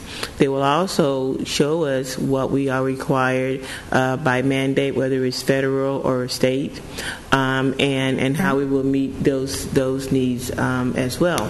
So I get concerned. That's a great summary, and I'm glad that you brought it up. And Mr. Koba and Mr. Stover, any comments about what Ms. Jackson just said?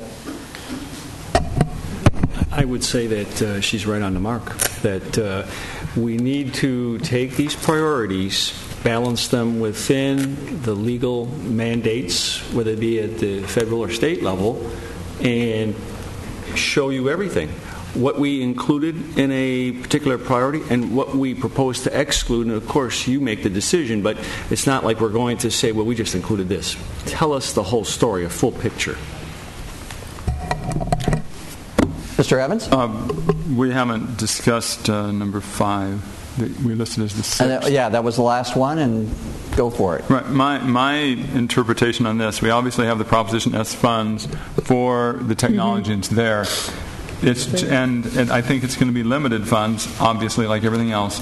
But what is minimally needed to be able to utilize the technology to maximize student achievement, not just using the technology to use the technology, but to keep it focused when we can't reduce class size and we can't have a lot of special programs, how we need to look at how can the technology help us improve our achievement. Okay, so we're adding there, keep it focused on student achievement. Well, and I would also, that's true. I mean, we have amplification systems that we're putting inside of our classrooms that are very effective for ELL students because it helps with, capturing that enunciation, and it actually helps with all students, but it's, the initial, purpose of that was ELL, and to make sure that they learn that it's very difficult. All the vowels in English are so difficult.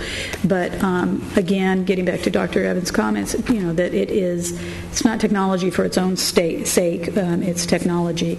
I think the iHigh classes and the online credit recovery is important too. That we are reaching students that we've never been able to reach before, whether it's those ELL students I mentioned a moment ago, or whether it's some of our kids that have an F in a class and they manage to get into credit recovery and through online, and they manage to recapture those credits and therefore don't give up and stay in school. So that's what it means to me. So we start tomorrow morning on this process, and I don't know if Mr. Koba, you want to make some concluding remarks, and then Mr. Barrera, hand it back to you. We've gone through the group. You picked your priorities, and I think this discussion has been very helpful. And now the hard work for us starts. But there's a lot yet to discuss, but we'll talk about it later. But the problem that I see from this is that if I look at the priorities, number 13, retaining quality staff, keep all our talent, is off the table, and that means the board doesn't care if there are people laid off. At least it's not a high priority for them. That's okay if that's the reality, but if that's not the reality, then something's wrong with this. Well, I said earlier in my voting that was more a result of what we're doing rather than a priority. And if we're just as one example, if we're maintaining our class size, we need to keep a lot of the teachers that we have. But if staff has to use something as a guidance, one of the things they might use as a budget strategy is something that includes modifications of some of those things about safe in schools, modifications of those other things in a way to save money that does involve cutting of staff. You can't, if I heard this being creative stuff, if I look at these high priorities, one of the ways to solve the high priorities and keep them is to reduce the number of people that do it and figure out a more creative way to get the same thing done. If that involves a potential layoff of personnel, and yet we have said to staff, no, we don't care about retaining quality staff because it's not one of our priorities, then they have a right to come back with recommendations that make those kinds of recommendations. Because we have said it is not a priority. In fact, it's way the hell down. And so the logical conclusion of any professional would be, is since that's not a board priority, it's not off the table. That's what I'm talking about. I'm saying this is a faulty process. Well, there'll be lengthy discussions, I'm sure, on February 2nd when this budget proposal is brought back. That, again, is just the first starting point. That won't be the end-all because this will continue to evolve, but then we can really start talking about specifics. So I have a question about the process. Yes. Before Mr. Kova concludes, which is it has to do with the work of the teams and the formation of the teams. One of the questions I had sent in was, we have different teams and we're trying to be diverse in terms of the types of people that are included on these teams and so forth. I just wanted to make sure, in terms of looking over school sites and what goes on there's all kinds of people, both the school site, central office, and everywhere that can look that over. I think it's particularly challenging when it comes to some of the central office and operations to say, okay, central office people, go tell us what we need in the central office and we don't need. Because we're used to having a situation in the central office, we'll go to the schools and say, well, you don't need this, or you don't need that, you don't need this person or whatever, or this particular fund. But I just want to know what sort of outside input, using the central office as a specific example, is going to be on the team, so it's not just people sitting around saying, should we eliminate our positions, the people who are sitting at the table? Why don't we let Mr. Kova kind of wrap up the discussion and then turn it back to President Barrera, and I'll sit down and you can take that, and I appreciate you letting me help you with this discussion again. Thank you. A couple closing comments. One, I think if we're going to have a cross representation between academic-focused areas and central office or mandate areas, we're going to have to match the people. So that means they're going to have to be educators and business folks, central office and non-central office. And I think for the board's sake, you need to recognize that what I heard tonight was bring some principals into this, which means I'm going to take principals off campuses for better parts of the next 3 weeks. So, yes. And I just want you to make sure that there's going to be a mix here, and some things will have to take back seat in order to get through this in the 3 weeks. For safety. Yeah, okay, so a cross mix. Second thing is, I do think that you probably want to take an action or a final closing. Go forth and do this as the actions should be, and do not prioritize within, or whatever those words would be for your final decision, President Barrera. And I think the last thing is I heard from the board members is there are no pet programs here. And there better be no one trying to defend a program where a broader team thinks that we have to move in a different direction. Can I just add a caveat? You just mentioned about the need to have the staff involvement, especially the principals and other, staff, CSEA, and that type of thing. Can the meetings be held at school sites? Can the meetings be held toward the end of the school day so that way you can include teachers and others?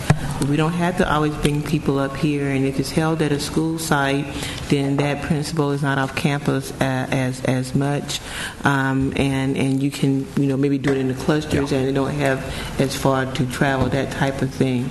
That has to be part of it as well, and then but that's just I I think we'll try to do all we can, but I do want the board to appreciate this will take time. So we are going to pull people from their normal job, perhaps, to varying degrees based on what their activities within a given committee. So, if they have to dedicate 3 days out of 5 in a work week to doing this kind of work, we want to do it right. Mr. Try to get it Koba, first. we don't expect you to do this on Saturdays and Sundays. Okay.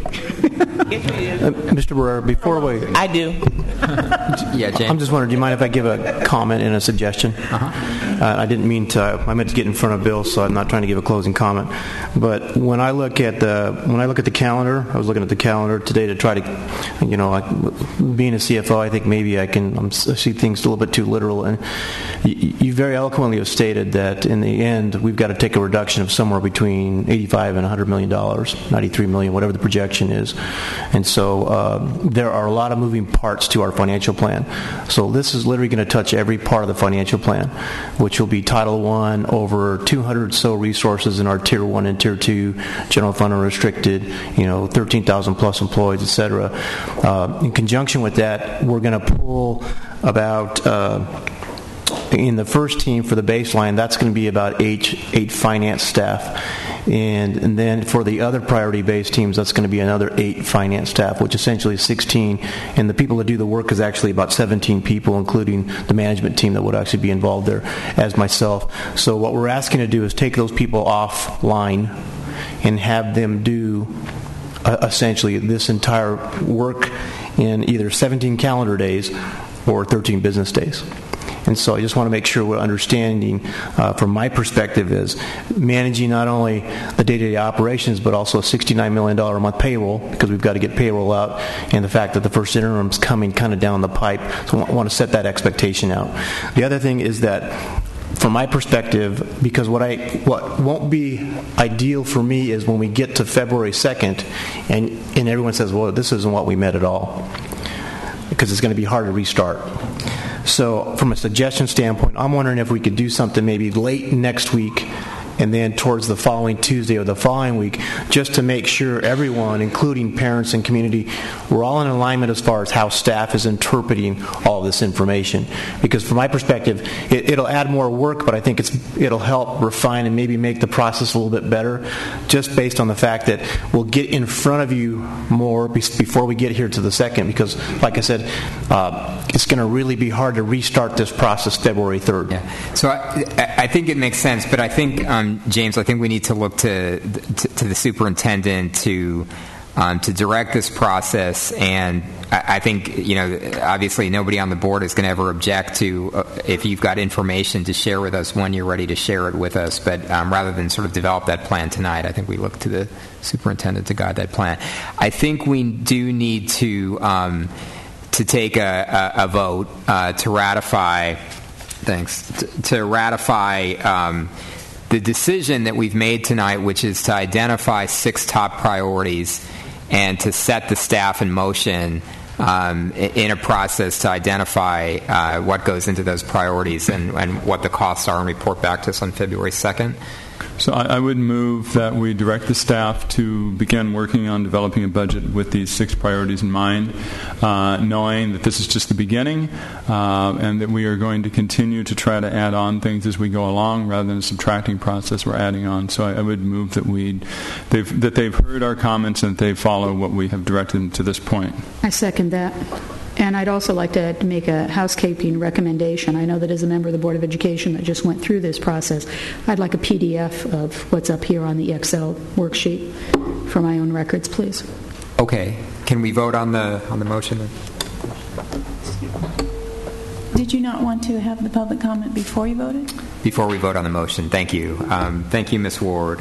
I want to clear the vote. So, why don't we do public comment? We've got Morris Dye, Francis Fierro, and Leticia Munguia.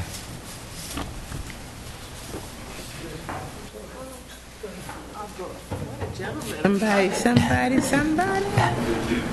Francis Fierro, Chapter 788, the OTBS Bargaining Unit. I just want to remind you all that we are part of staff, and we do want to be included in anything that goes down around us, because we've taken a lot of the brunt of the hits of the budget cuts for a long time.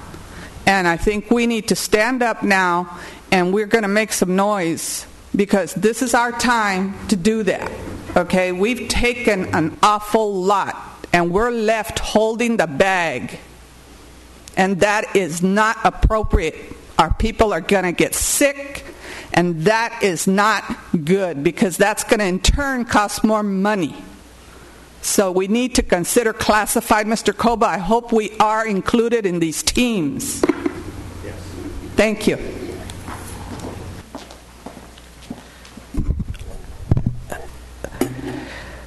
Leticia Munguia, CSCA Labor Relations Representative for the OSS unit. I come to you with having heard the discussion this evening, and I know that the prioritizing process was pretty difficult, and I can understand the pressures around it. The reality is that decisions are going to need to be made about staff. And the longer you prolong those decisions, the harder it is for the rank and file. The pressures that you're sensing today, because the positions that you hold and the accountability piece around them, it's incredibly, the sense and the pressure and the stresses in our rank and file is voluminous. And the one thing that I notice is your discussions are absent of recognition of classified. Not sure if that's intentional, right? Not sure if that's intentional. Mr. DeBeck, if Ms. Jackson are the only ones who've actually had the courage to mention us as a piece of the discussion for this evening. And so I have to say this on behalf of the classified units that support every single school site, every district operation. The fact that you're speaking, you're referencing decisions that impact the quality of life of about 9,000 classified families. And the decision, whether it's been by absentia or purposeful, I have to say that it impacts the families that we represent, that you haven't heard from everybody today, but they're here, and everyone is on pins and needles trying to understand what it is that you're going to do with their ability to feed their families come March. And so the more that you can do to be really transparent and honest about your directions, I want to implore upon you. But I ask that you peel this onion a little bit deeper. What you have not done as a board is make a call of action about waste. There is so much waste in our district that we as a unit, I'm speaking regarding OSS, have been wanting to bring to the table for acknowledgement and for a hearing participant at the table, and it has not happened. Today completed our 10th bargaining session, and yet again, we're dealing with stalling tactics.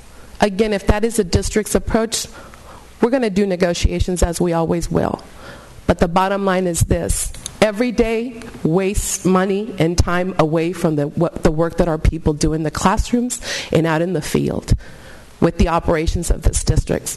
So where is the call to action to tighten up our belts and to bring every dollar to the table? Is that coming? Or are we going to wait to the 9th hour when there's no more places to look and there's no room to make, and there's no more time to make room at the chair, like Ms. Jackson indicated? You're not giving a call to action to every district employee to bring you those resources, because those are there and waste exist if you ask. Thank you.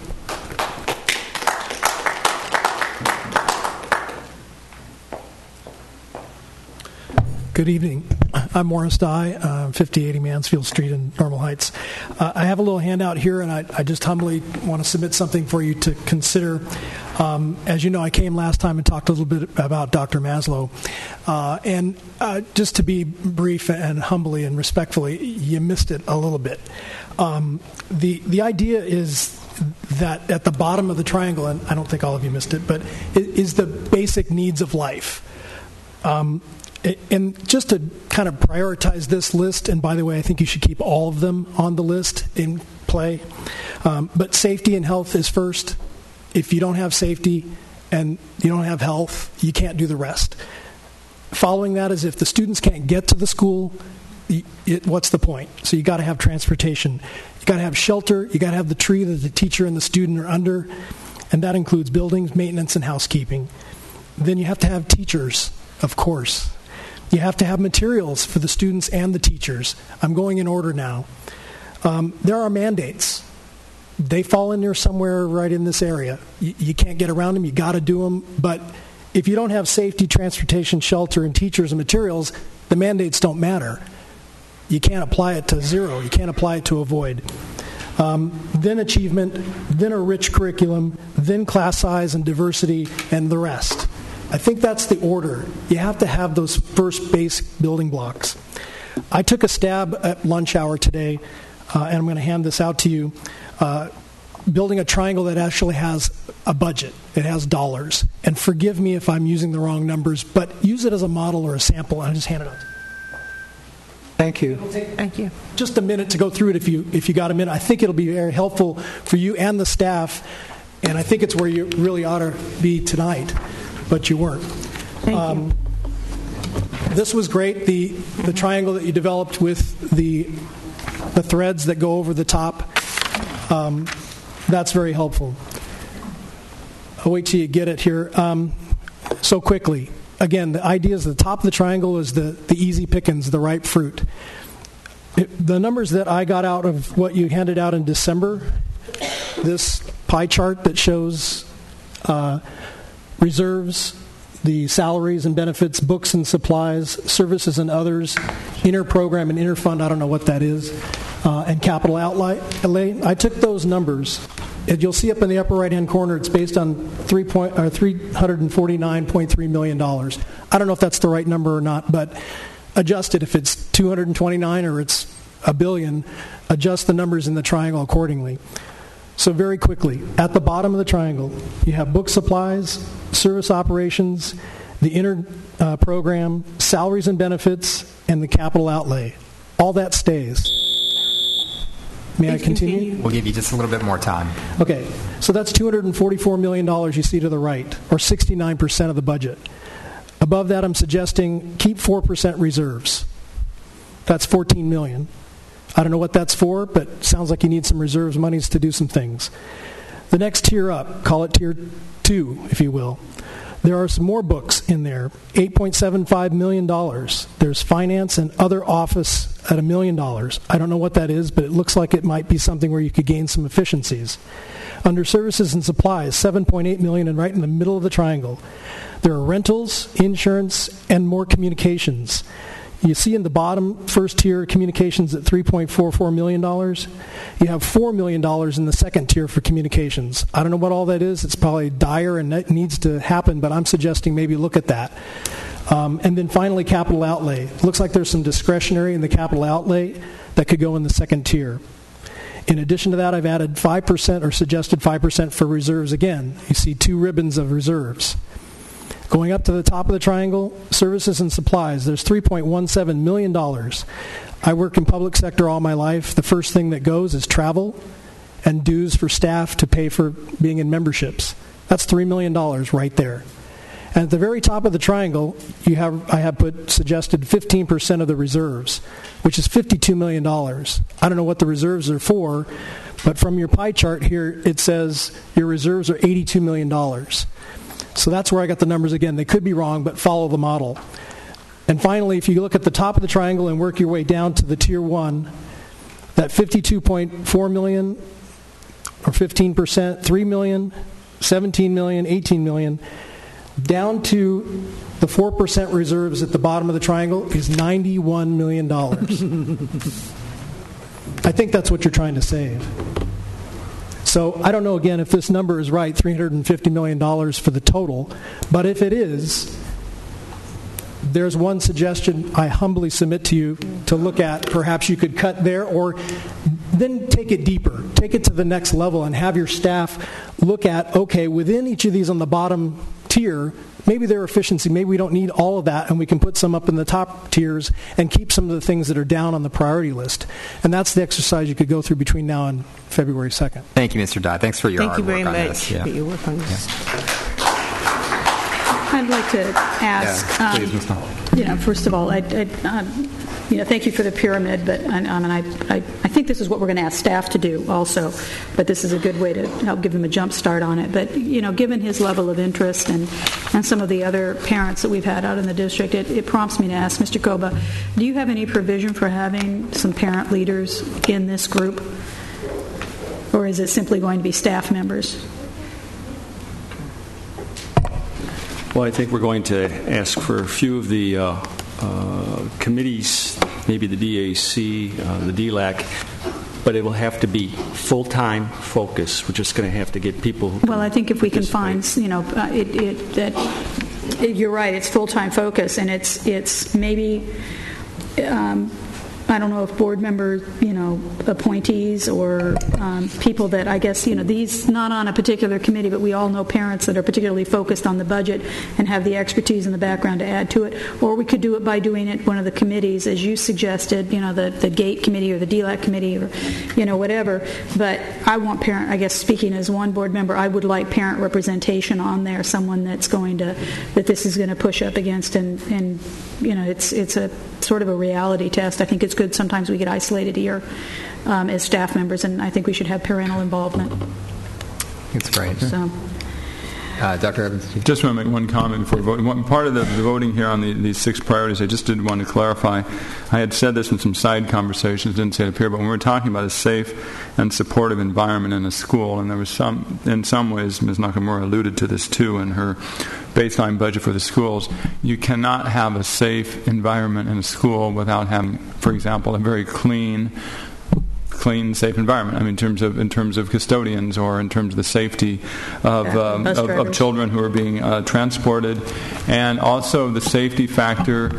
There's many ways to interpret it, even in terms of including the number of adults who are on the campus to deal with children. Whether that specific job of the adult is to be a secretary or some other role, all of that is part of the formula of the children being safe on the campus. So I just wanted to clarify that. Right. I think the staff, starting with the superintendent, has an extraordinary amount of work ahead of you in the next few weeks. But we've seen, and we talked about this earlier today, terrific examples of collaboration and teamwork over the past several months. And I think that's the example that we should be guided by going forward. And a great example of that is the work that the CSEA has done, with us together to get there. So, of course, as usual, appreciate you're wanting to be involved, and of course we've got to make sure that happens. So, with that, why don't we vote on the motion? Passes 4-1. And with that, our meeting is recessed, and we'll meet upstairs in 5 minutes.